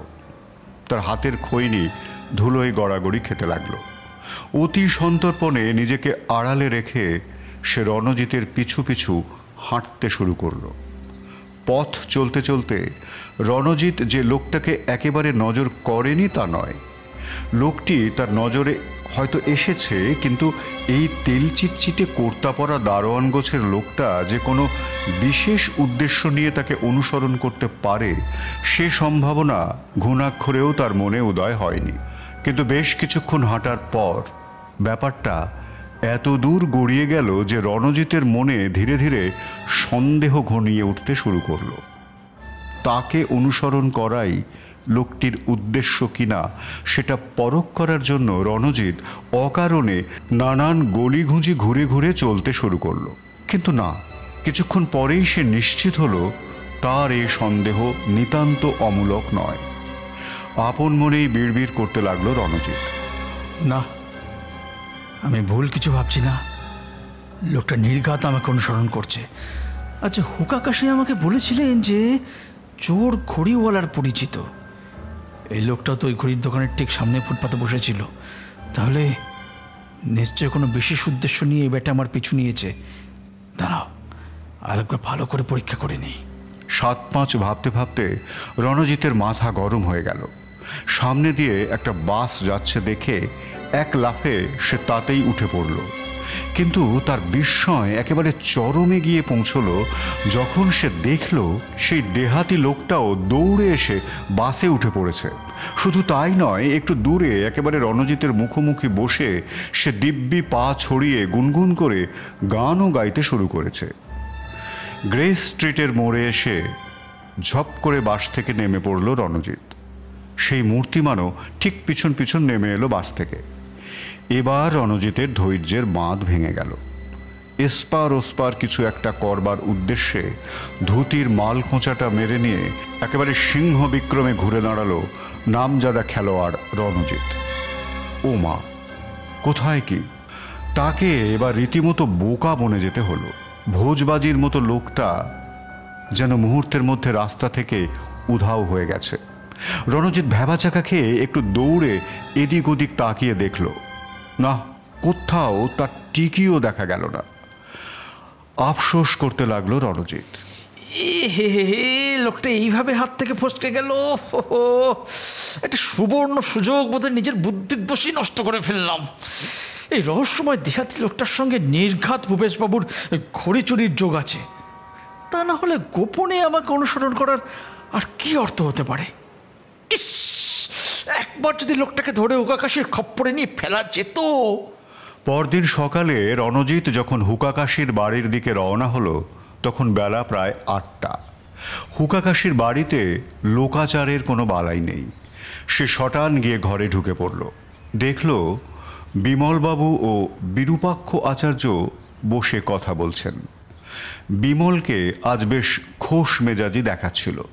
রণজিৎ ঘরে ঢোকার প্রায় সঙ্গে সঙ্গেই সে উঠে দাঁড়ালো, বলল, আপনি শুনে খুশি হবেন রণজিৎ বাবু, বাবার অবস্থাটা কাল রাত্রির থেকে একটু ভালোর দিকে টার্ন নিয়েছে। ডাক্তাররাও বেশ দেখে খুশি হয়েছেন। বলছেন এরকম চললে মাসখানেকের ভেতর তাকে সম্পূর্ণ আরোগ্য করে তুলতে পারবেন। আচ্ছা, আমি তবে উঠি এখন। বিমলবাবু উঠতে যাচ্ছিলেন, কিন্তু হুকাকাশি তাকে আটকালেন। একটু দাঁড়িয়ে যান বিমলবাবু, কিছু কথা আছে। ও ভালো কথা, ভূপেশবাবু আসছেন। রণজিৎবাবু, ডাক্তারদের নাকি এখন অনুমান হচ্ছে প্রফেসর গুপ্তের হঠাৎ মস্তিষ্ক বিকৃতি ঘটার পিছনে কিছু একটা রহস্য থাকা খুবই সম্ভব। বিরূপাক্ষবাবুর অ্যাক্সিডেন্টটা ওকে খুব কাবু করে ফেলেছে, সন্দেহ নেই। তবে তাতেও উনি পিছপা নন। রহস্য উদ্ঘাটনে আমায় সাহায্য করবেন বলেছেন। তারপর আপনার কাছে আর কি খবর আছে? ভূপেশবাবুর সঙ্গে দেখা টাকা হলো? না না না, ইতস্তত করার কোনো কারণ নেই। কথাগুলো পাঁচ কান করা উচিত নয় জানি, কিন্তু এদের সামনে মনে আসেই সব খুলে বলতে পারেন। রণজিৎ লজ্জা পেয়ে ঢোক গিলে বলল, না, তা নয়। তবে কি না, আমার একটা বড় ত্রুটির কথা এক্ষুনি আপনার কাছে স্বীকার করতেই হবে, তাই আগে থেকে মাপ চেয়ে রাখছি।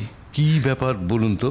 শুনুন মিস্টার হুকাকাশি, হয় ঘড়িচোর স্বয়ং, আর না হয় তারই কোনো সাগরেদ একেবারে আমার হাতের মুঠো এসে পড়েছিল। শুধু নিজের বুদ্ধির দোষে তাকে আমি আটকে ফেলতে পারিনি। কাল ঠিক সন্ধ্যের পর ঘটনাটা ঘটেছে। গভীর আগ্রহের সঙ্গে সামনে ঝুঁকে পড়ে হুকাকাশি বললেন, কি আশ্চর্য, বলেন কি! আমিও যে কাল ঠিক সন্ধ্যের পরেই ঘড়ি চোরকে আবিষ্কার করে ফেলেছি। আপনার সেই লোকটার কি রকম চেহারা বলুন তো দেখি, আমার লোকটার সঙ্গে সে বর্ণনা মেলে কিনা। রণজিতের বুকের ভেতরটা দুরু দুরু করতে লাগলো। রুদ্ধ কণ্ঠে সে বলল, লোকটা কি অবাঙালি? ধরুন দারোয়ান গোছের একটা লোক? না, এটা মিলল না তো। আমি যার কথা বলছি সে যে নিপাট বাঙালি। তাকে ধরে ফেলেছেন? হ্যাঁ, ফেলেছি বলা চলে। অনেক গভীর চাল চেলেছিল, কিন্তু আমার চোখকে ফাঁকি দিতে পারেনি। বলতে বলতেই ভূপেশবাবু গাড়ি থেকে এসে সামনের রাস্তায় দাঁড়ালো। গাড়ি থেকে হন্তদন্ত হয়ে নেমে এলেন ভূপেশবাবু। কি ব্যাপার মিস্টার হুকাকাশি, হঠাৎ এমন জরুরি তলব? আপনার বেয়ারা গিয়ে খবরটা দিতেই হন্তদন্ত হয়ে ছুটে আসছি। ভালোই করেছেন। আপনাদের সকলকে সামনে রেখেই রহস্যটা উদ্ঘাটন করতে চাইছিলাম। এ কথায় উপস্থিত সকলেই অবাক হয়ে গেল। ভূপেশবাবু বিস্ময় চাপতে না পেরে বলে ফেললেন, বলেন কি, ঘড়িচোরের সন্ধান পেয়ে গেছেন? কই, কোথায় সে? বলবো, সবটাই খুলে বলবো, তবে তার আগে পুরো গল্পটা জানা দরকার। তা না হলে চুরির কার্যকারণটা ঠিক ধরতে পারবেন না। এই বলে হুকাকাশি তাঁর গল্প শুরু করলেন। ভূপেশবাবু, আপনার ঘড়ি চুরির বিষয়টা দিয়েই শুরু করি। খুব বিস্ময়কর একটা চুরি। কোনো সাধারণ চোর দেরাজের ভেতর গয়না ফেলে রেখে একটা সস্তার ঘড়ি চুরি করবে না। ঘড়ির ওপর যে কারো আক্রোশ আছে এমন প্রমাণও পাওয়া গেল না। নলকূপার শ্রীশবাবুর কথা বাদ দিন, উনি নেহাতি কৌতূহলের বশে আপনার বাড়িতে ঢুকেছিলেন। তাহলে ব্যাপারটা ক্রমশ ঘোরালো হয়ে উঠল। তখন একটাই সম্ভাবনা মাথায় চাড়া দিল, শুধুমাত্র ঘড়িটা নেওয়াই হয়তো চোরের উদ্দেশ্য ছিল না। নিশ্চয়ই ওই ঘড়ির ডালার ভেতরে খুব মূল্যবান কিছু লুকিয়ে রাখা ছিল। ঘড়িটা উদ্ধার করে সেই জিনিসটাকে বের করে নেওয়ার পর তাই ঘড়িটাকে বাগানে ছুঁড়ে ফেলে দেওয়া হয়েছে। কিন্তু সেটা ঘড়ির মধ্যে রাখা হলো কখন? ঘড়িটা তো ৩৫ বছর ধরে ভূপেশবাবুর দেরাজের মধ্যেই রাখা আছে। সিন্ধুকের চাবিও ভূপেশবাবুর কাছে থাকে। তাহলে নিশ্চয়ই ঘড়িটা বাইরে নিয়ে যাওয়া হয়েছিল। সেই কারণেই ভূপেশবাবুকে আমার প্রথম প্রশ্ন ছিল, ঘড়িটা কি এর মধ্যে বাইরে মেরামত করতে কোনো দোকানে পাঠিয়েছিলেন? ভূপেশবাবু কথাটা মেনে নিলেন এবং বোঝা গেল যে ঘড়ির মধ্যে জিনিসটা লুকোনো হয়েছে ওই ঘড়ির দোকানেই। সেক্ষেত্রে ঘড়িওয়ালা চোরের পরিচিত হলেও হতে পারে। ভূপেশবাবুর কাছ থেকে ঘড়ির দোকানের নাম ঠিকানাও সংগ্রহ করা গেল এবং সেই অনুযায়ী তদন্তের কাজও শুরু হলো। তারপর ঘড়িওয়ালার মুখ থেকে 518 নম্বরের ওই স্টোভার মার্কা ঘড়ি চুরি যাওয়ার কথা, অর্ডার বুকের পাতা ছেঁড়ার কথা, কেনই বা ভূপেশবাবুর বাড়ির চোর আর ঘড়ির দোকানের চোর যে একই লোক, সেসব জেনে ফেলার কথা তো আপনারা ইতিমধ্যেই জেনেছেন। সেসব কথায় আর যাচ্ছি না।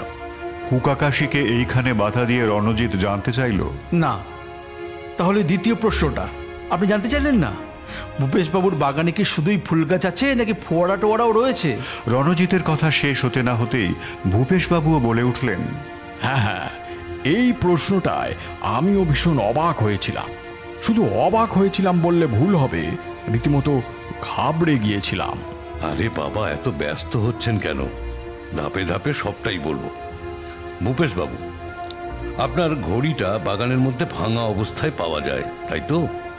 স্বাভাবিকভাবে এতে দুটো প্রশ্ন ওঠে। এক, ঘড়িটা বাগানের ভেতর গেল কেন? আর দুই, ওটা ভাঙা অবস্থাতেই বা পাওয়া গেল কেন? ঘড়ির ডালার নিচে যদি কোনো জিনিস লুকোনো থাকে, তবে চোর ঘর থেকে বেরিয়ে এক নিমেষেই সেটি বের করে ফেলবে, ভাঙার কোনো দরকারই নেই। আর তাছাড়া ঘড়ি চোরের তো ঘড়িটার উপর কোনো রাগ নেই, মিছিমিছি সেটাকে ভাঙতে যাবে কেন? এই দুটো প্রশ্নের একটাই মাত্র উত্তর হয়, চোর ঘর থেকে ঘড়িটি বের করে বাইরের বারান্দায় নিয়ে এসেছিল, তারপর ডালা খুলে লুকোনো জিনিসটি বের করে নিয়ে অপ্রয়োজনীয় ভেবে ঘড়িটাকে বাগানের দিকে ছুঁড়ে ফেলে দিয়েছিল। বাগানের নরম ঘাসে পড়লে ঘড়িটা ভেঙে যাওয়ার কথা নয়, তাহলে নিশ্চয়ই সেটা শক্ত শক্ত কোনো কিছুতে ধাক্কা খেয়েছে। যেহেতু ভূপেশবাবু ধনী এবং শৌখিন জমিদার ব্যক্তি, তাই তাঁর বাগানে খামোখা ওই ইটের পাঁজা বা ওরকম কোনো অস্বাভাবিক কিছু থাকা সম্ভব নয়। অমন সাজানো বাগানে সারি সারি কংক্রিট বা পাথরের ফোয়ারা অথবা কৃত্রিম পাহাড় এইসব থাকাটাই স্বাভাবিক। সেই কারণেই ভূপেশবাবুকে প্রশ্নটা করেছিলাম। আর আমাকে অনুসরণ করা সে দেহাতি লোকটা, সে তাহলে কি? এবার হুকাকাশি একগাল হেসে রণজিতের দিকে তাকালেন। চিনতে পারেননি তো? যাক, আমার ছদ্মবেশ নেওয়া তাহলে সার্থক। ওটা মানে ওই দেহাতি লোকটি আপনি ছিলেন? কাজে নামার আগে ছদ্মবেশটা, এমনকি গলার শটটাও একবার যাচাই করে নেওয়ার দরকার ছিল। পরোক্ষ করে নেওয়ার জন্য বাসের মধ্যে একটু গানও গেয়েছিলাম। দেখলাম খুব কাছ থেকে দেখেও আপনি আমাকে চিনতে পারলেন না। নিশ্চিন্ত হলাম। কিন্তু বাস থেকে রাস্তায় নামার পর আমাকে ধরার জন্য আপনি যখন রেগে মেগে মালকোচা মেরে ঘুরে দাঁড়ালেন, তখন চট করে একটা ডাস্টবিনের আড়ালে লুকিয়ে পড়েছিলাম। তারপরেই তো আসল মজা। পরে বলছি সব। হ্যাঁ, যে কথা হচ্ছিল, রণজিৎ বাবু জানেন, আপনারাও শুনে রাখুন, দোকান থেকে চুরি হওয়া ওই 518 নম্বরের স্টোভার মার্কা ঘড়ির গায়ে বিশেষ ধরনের গুঁড়ো ছড়িয়ে আমি কিছু আঙুলের ছাপ পেয়েছিলাম। সেখানে বুড়ো আঙুলের ছাপের পাশে ছোট আর অস্পষ্ট আরও একটা দাগ পাওয়া গিয়েছিল। মজার কথা হলো, বুড়ো আঙুলের পাশে অমনভাবে অন্য আঙুলের দাগ পড়া সম্ভব নয়। তাহলে কিসের দাগ সেটা? হুকাকাশি হাসি মুখে সকলের দিকে তাকালেন। ঘরের সবাই রীতিমতো হতভম্ব অবস্থায় হাঁ করে হুকাকাশির দিকে তাকিয়ে আছে। রণজিতের মুখ থেকে নিজের অজান্তেই প্রশ্নটা বেরিয়ে এলো। কিসের? ভবানীপুরে বোটানির অধ্যাপক আমার যে বন্ধুটি আছে, সে দিনরাত নানা রকম যন্ত্রপাতি নিয়ে সূক্ষ্মাতি সূক্ষ্ম অনুসন্ধানে ব্যস্ত থাকে। তার কাছেই গেলাম। এমন চমৎকার একটি যন্ত্র যাতে পিঁপড়েকেও ব্যাঙের মতো বড় দেখায়। তাকে গিয়ে ছাপগুলো দেখাতেই সে পরীক্ষা করে জানিয়ে দিল আমার অনুমানই সঠিক। আহা, অনুমানটা কি সেটা চেপে গেলেন কেন? রণজিৎ অধৈর্য হয়ে বলে উঠল। হুকাকাশির মুখে এখন আর কোনো হাসি নেই। গম্ভীর মুখে দৃঢ় পদক্ষেপে তিনি সোজা এগিয়ে গেলেন বিরূপাক্ষ আচার্যের দিকে। আপনার হাতের ব্যান্ডেজটা এবার খুলে ফেলুন বিরূপাক্ষ বাবু, ওটার আর দরকার নেই। হাঁ করে দেখছেন কি? খুলুন ব্যান্ডেজটা। তীব্র কণ্ঠে গর্জে উঠলেন হুকাকাশি। উপস্থিত সকলে তো বটেই, রণজিৎ নিজেও বেশ চমকে উঠল। হুকাকাশির গলায় এই ধরনের গর্জন সে আগে কখনো শোনেনি। বিরূপাক্ষ আচার্য প্রথমটা চমকে গেলেও সঙ্গে সঙ্গে নিজেকে সামলে নিয়ে বললেন, এইসব কি বলছেন আপনি? আপনি তো জানেন আমার হাতের কি অবস্থা। জানতাম, আপনি যেমনটা বলেছেন তেমনটাই জানতাম গতকাল সন্ধে পর্যন্ত। কিন্তু গতকাল সন্ধ্যের পর ব্যারাকপুরে আপনার বাড়িতে যে দেহাতি লোকটা রাতের জন্য আশ্রয় নিয়েছিল, সে কিন্তু নিজের চোখে দেখেছে ওই হাত দিয়ে দিব্যি আপনি জামা কাপড় ইস্ত্রি করছেন, কোনো ব্যান্ডেজ নেই। এবার রণজিৎ উৎফুল্ল কণ্ঠে বলে উঠল, ওহো, তার মানে গতকাল আপনি এর বাড়িতেই? না, আর কোনো হেয়ালি নয়। এবার সবটাই স্পষ্ট করে বলছি। বোটানির অধ্যাপক আমার সেই বন্ধুর কাছ থেকে জেনেছিলাম 518 নম্বরের স্টোভার মার্কা ঘড়ির গায়ে যে আঙুলের ছাপ ছিল, সেখানে বুড়ো আঙুলের পাশের অস্পষ্ট ছাপটি আর কিছুই নয়, ওটি ষষ্ঠ আঙুলের ছাপ। তাহলে ঘড়ির ডালা যে খুলেছিল তার ডান হাতে 6টি আঙুল। কথাটা শোনার সঙ্গে সঙ্গে বিমলবাবু প্রায় হৈ হৈ করে চেঁচিয়ে উঠলেন, আরে হ্যাঁ হ্যাঁ, ঠিকই ধরেছেন আপনি। আচার্য মশাইয়ের ডান হাতে 6টি আঙুল, এ তো আমরা বরাবরই জানি। প্রথম দিন বিরূপাক্ষ বাবু যখন এখানে এসেছিলেন, তখন আমিও সেটা জেনেছিলাম। এটাও জেনেছিলাম ঘড়িওয়ালার সঙ্গে রীতিমতো পরিচয় আছে বিরূপাক্ষ বাবুর। কিন্তু তাঁর অ্যাক্সিডেন্ট, সেটা কি সত্যি না সাজানো? হাতে নাতে প্রমাণ পাওয়ার জন্য দেহাতি দারোয়ানের ছদ্মবেশে গতকাল রাতের দিকে গিয়ে উঠলাম ব্যারাকপুরে বিরূপাক্ষ আচার্যের বাড়িতে। তার দারোয়ানের সঙ্গে দেশোয়ালি ভাষায় এটা ওটা গপ্প করে একটু খৈনি পাতা তার হাতে ধরিয়ে দোস্তি পাতিয়ে ফেললাম। সে তার মনিবের অনুমতি নিয়ে রাতে আমার থাকার ব্যবস্থা করে দিল। ব্যাস, কেল্লা পথে। নিজের চোখেই দেখলাম এই আচার্য মশাই বেশ শক্তপোক্ত হাতে জামা কাপড় ইস্ত্রি করছেন, দিব্যি ডান হাতে রাতের খাবার খেলেন। আমারও চক্ষুকর্ণের বিবাদ ভঞ্জন হলো। এবার কি ব্যান্ডেজটা খুলবেন বিরূপাক্ষ বাবু? এবার আর বিরূপাক্ষের তরফে কোনো আপত্তির লক্ষণ দেখা গেল না। ধীরে ধীরে ডান হাতের ব্যান্ডেজটা খুলে ফেললেন। উপস্থিত সকলে অবাক হয়ে দেখল তার হাত দিব্যি অক্ষত আছে, কোথাও এক ফোঁটা আঁচড়ের দাগ পর্যন্ত নেই। আর তার ডান হাতের পাশে ছোট্ট একটা আঙুলের মতো অংশ দেখা যাচ্ছে। সারা ঘর নিস্তব্ধ, পিন পতনের শব্দ পর্যন্ত পাওয়া যায়। স্তব্ধতা ভেঙে রণজিৎ শেষমেশ প্রশ্নটা করল, কিন্তু এই ঘড়ির ডালার মধ্যে কি এমন জিনিস উনি লুকিয়ে রেখেছিলেন?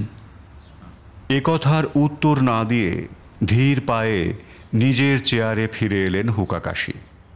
বিরূপাক্ষের দিকে স্থির দৃষ্টিতে তাকিয়ে কাটা কাটা স্বরে উচ্চারণ করলেন, আমি আন্দাজ করতে পারছি ঘড়ির মধ্যে আপনি কি লুকিয়ে রেখেছিলেন, কিন্তু আমি চাই আপনি নিজে মুখে সকলের সামনে কথাটা স্বীকার করুন। নিন, এবার বাকি গল্পটা আপনি শেষ করুন, কিচ্ছু বাদ দেবেন না। বিরূপাক্ষ বাবুর মাথাটি ঘাড়ের কাছে প্রায় নুয়ে পড়েছিল। এই অবস্থাতেই মাথা না তুলে মৃদু স্বরে তিনি কথা বলতে শুরু করলেন। কিছুদিন আগে ক্রনিক্লার নামে খবরের কাগজের একটা বিশেষ সংখ্যা বের হয়েছিল। নামি দামি বিজ্ঞানীদের উচ্চমানের কিছু প্রবন্ধ সেখানে ছাপা হয়েছিল। আমি তার একটা কপি কিনেছিলাম। দেখলাম তাতে প্রফেসর গুপ্তও একটা আর্টিকেল লিখেছেন। বিষয়টা ছিল রেয়ার মেটাল আর্থ। জিনিসটা কি সত্যি তখন জানতাম না, ওই প্রবন্ধ পড়েই জানলাম সম্প্রতি রসায়ন শাস্ত্রে এক ধরনের নতুন ধাতু আবিষ্কৃত হয়েছে। তার নাম রেয়ার মেটাল আর্থ। পৃথিবীর বড় বড় পণ্ডিতেরা বিবেচনা করেন অদূর ভবিষ্যতে রেয়ার মেটাল আর্থ থেকে এমন কিছু জিনিসের আবিষ্কার সম্ভব হবে যা সারা বিজ্ঞান জগতে আলোড়ন ফেলে দেবে। এটা শুধুমাত্র দুষ্প্রাপ্য নয়, অত্যন্ত দামি জিনিস। প্রবন্ধটা পড়ে আমার সন্দেহ হলো, প্রফেসর গুপ্ত এত গোপনীয়তার সঙ্গে হয়তো সেই রেয়ার মেটাল আর্থ আবিষ্কারের গবেষণাই করে চলেছেন। আপনাদের মনে আছে কিনা জানি না, এর আগে একবার তার একটি আবিষ্কার অন্য একজন বিজ্ঞানী বেমালুম নিজের নামে বিজ্ঞান জগতে চালিয়ে দিয়েছেন। তারপর থেকে প্রফেসর গুপ্ত অত্যন্ত সাবধানী হয়ে গেছেন। পুরো গবেষণাটা সম্পূর্ণ না হওয়া পর্যন্ত তিনি কাউকে কিচ্ছু জানাবেন না। বিরূপাক্ষ আচার্য দম নেওয়ার জন্য একটু থামলেন। সেই অবকাশে হুকাকাশি বলে উঠলেন, অক্লান্ত পরিশ্রম আর সাধনার জোরে ছোট্ট এক কণিকা রেয়ার মেটাল আর্থ আবিষ্কার করার পর প্রফেসর গুপ্ত তা থেকে বড় দরের কিছু একটা করার চেষ্টায় নিরত ছিলেন। কিন্তু এত সাবধানতা সত্ত্বেও তাঁর এই গবেষণার বিষয়টি টের পেয়ে গেলেন আপনি, আর সঙ্গে সঙ্গে এক জঘন্য মতলব আপনার মাথায় এসে ঢুকলো। যে করেই হোক প্রফেসরের কাছ থেকে বস্তুটা সরিয়ে ফেলতে হবে। কিন্তু প্রফেসর গুপ্ত বড়ই সাবধানী, তাই সুযোগ আর আসে না। বিমলবাবু, একটা কথা কিন্তু আপনি ঠিকই বলেছিলেন। আপনার বাবার সাফল্য লাভের সময় যত এগিয়ে আসতে লাগলো তাঁর খাটুনি অনেক বেড়ে গেল, কিন্তু তিনি মনে প্রাণে ক্রমশ উৎফুল্ল হয়ে উঠতে শুরু করলেন। বোধহয় এই অতি আনন্দের ফলেই একদিন তিনি ভুল করে ল্যাবরেটরির দরজা বন্ধ না করে চা খেতে উপরে চলে গেলেন। কি তাই তো আচার্য মশাই? বিরূপাক্ষের মাথা প্রায় মাটির সঙ্গে মিশে গিয়েছিল। তিনি কোনো মতে জবাব দিলেন, হ্যাঁ। আর ঠিক সেই মোক্ষম সময়টাতে আপনিও কাজে এলেন, আর এসেই দেখলেন ল্যাবরেটরির দরজা খোলা। যাহাতক দেখা অমনি চট করে ঘরে ঢুকে টেবিলের ওপর থেকে রেয়ার মেটাল আর্থের পাতলা ফিনফিনে পাত্রটা সরিয়ে ফেললেন, তাই না? বলুন বলুন, তারপর কি কি ঘটলো সবটাই খুলে বলুন। জিনিসটা বের করে এনেই চিন্তায় পড়ে গেলাম। পাতলা ফিনফিনে ছোট্ট একটা কাঁচের পাত্র, কিন্তু কোথায় এটাকে লুকিয়ে রাখা যায়? নিজের কাছে রাখা না না, মোটেই নিরাপদ নয়। ব্যারাকপুরের বাড়িতে যাওয়াও এখন সম্ভব নয়। তাহলে 7-5 ভাবতে ভাবতে রাস্তায় বেরিয়ে এসেছিলাম। হঠাৎ সামনেই ঘড়ির দোকানটা চোখে পড়ল। চেনা দোকানদার। দুটো গল্প করার ছলে সেখানে গেলাম। তারপর সে একটু চোখের আড়াল হতেই সামনেই শোকেসে রাখা স্টোভার ঘড়িটা চোখে পড়ল। বেশ বড় সড়ো ঘড়ি দেখে সেটার ডালার নিচে কৌটোটা লুকিয়ে ফেললাম। ভাবলাম পরে সুবিধে মতো জিনিসটা বের করে নিলেই হবে। কিন্তু সে জিনিস উদ্ধার করতে গিয়েই এত কাণ্ড। কিন্তু বিশ্বাস করুন, আমার এই অন্যায়ের পরিণাম যে এমন হতে পারে এটা কখনো ভেবে দেখিনি। ভেবেছিলাম অমন জিনিস এভাবে হাতছাড়া হওয়ার পর প্রফেসর গুপ্ত খুব চেঁচামেচি করবেন, পুলিশ ডাকবেন, কিন্তু তিনি সেসব কিছুই করলেন না। কেন ওসব করবেন তিনি? আপনার এই চণ্ডালের মতো ব্যবহারে তাঁর মনে কতটা আঘাত লেগেছে, তিনি কতটা আশাহত হয়েছেন তা কি আপনি অনুমান করতে পারেন? আর 2-4 দিনের মধ্যেই যে আবিষ্কারে বিজ্ঞান জগৎ তোলপাড় হয়ে উঠতে পারে, এক মুহূর্তে সে স্বপ্ন ভূমিসাৎ হয়ে গেছে দেখে তিনি যে মনে মনে ভীষণ শখ পেলেন, এই বৃদ্ধ বয়সে সেটা আর সহ্য করতে পারেননি। জ্ঞান হারিয়ে মাটিতে লুটিয়ে পড়েছিলেন। সবই হয়েছে আপনার প্রতারণার কারণে। দিন, এবার জিনিসটা ভালোই ভালোই ফেরত দিন। উপস্থিত সকলের বিস্ময়ে বিমূঢ় দৃষ্টির সামনে বিরূপাক্ষ আচার্য পকেট থেকে বার করে আনলেন পাতলা ফিনফিনে সেই ছোট্ট কাঁচের পাত্রটা। কম্পিত হাতে সেটি তুলে দিলেন হুকাকাশির হাতে। হুকাকাশি সেটি প্রথমেই বিমলবাবুর হাতে অর্পণ করলেন। তারপর বিরূপাক্ষের দিকে ফিরে বললেন, তাহলে এবার পুলিশকে খবর দেওয়া যাক। এতক্ষণ নির্বাক হয়ে সব ঘটনা দেখছিলেন বিমলবাবু। এবার তিনি হাত তুলে বাধা দিয়ে বললেন, না মিস্টার হুকাকাশি, এই কাজটি করবেন না। বাবা তার গবেষণার বিষয়টি চূড়ান্ত গোপনীয়তার মধ্যেই রাখতে চেয়েছিলেন, আমিও তাই চাইব। পুলিশকে সব জানিয়ে দিলে এটা 5 কান হয়ে যেতে পারে, তাতে বিজ্ঞান জগতের ক্ষতি বই লাভ কিছু হবে না। রণজিৎ পাশ থেকে বলল, সে না হয় হলো, কিন্তু বিরূপক্ষবাবুর কি কোনো শাস্তি হবে না? বিমলবাবু একটু ভেবে জবাব দিলেন, বেশ, বাবার কাছে যাই, তাঁকে সব ঘটনা জানিয়ে এই অমূল্য রতন তার হাতে তুলে দেই। তারপর তিনি যা সিদ্ধান্ত নেবেন সেটাই মেনে নেব। তবে আপনাকে বলি মিস্টার হুকাকাশি, আপনি ধন্য। আপনি নিজে এই কেসের তদন্ত না করলে বিজ্ঞান জগতের কি যে ক্ষতি হয়ে যেত। এতক্ষণ পরে আবার হুকাকাশির মুখে হাসি ফুটল। স্মিত হাসিতে মুখখানা ভরিয়ে তিনি বললেন, কি জানেন, পৃথিবীটা জাদুঘরের মতো। খেয়ালি প্রকৃতি কখন যে কিভাবে আমাদের নানান জাদু দেখিয়ে আবিষ্ট করে ফেলে কে জানে।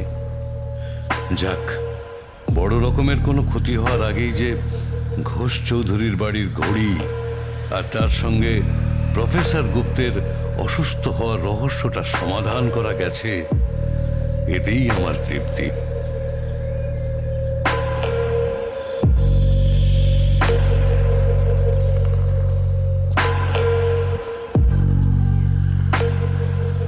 এতক্ষণ তোমাকে শোনাচ্ছিলাম ঘোষ চৌধুরীর ঘড়ি।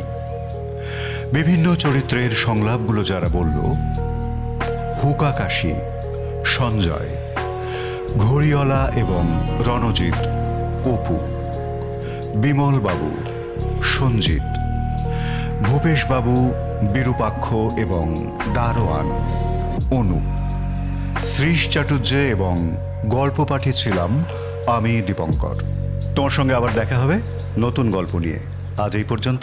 ও হ্যাঁ, শুনতে ভালো লেগে থাকলে লাইক দিও, শেয়ার করো, আর মতামত জানালে তো আমি খুবই খুশি হব।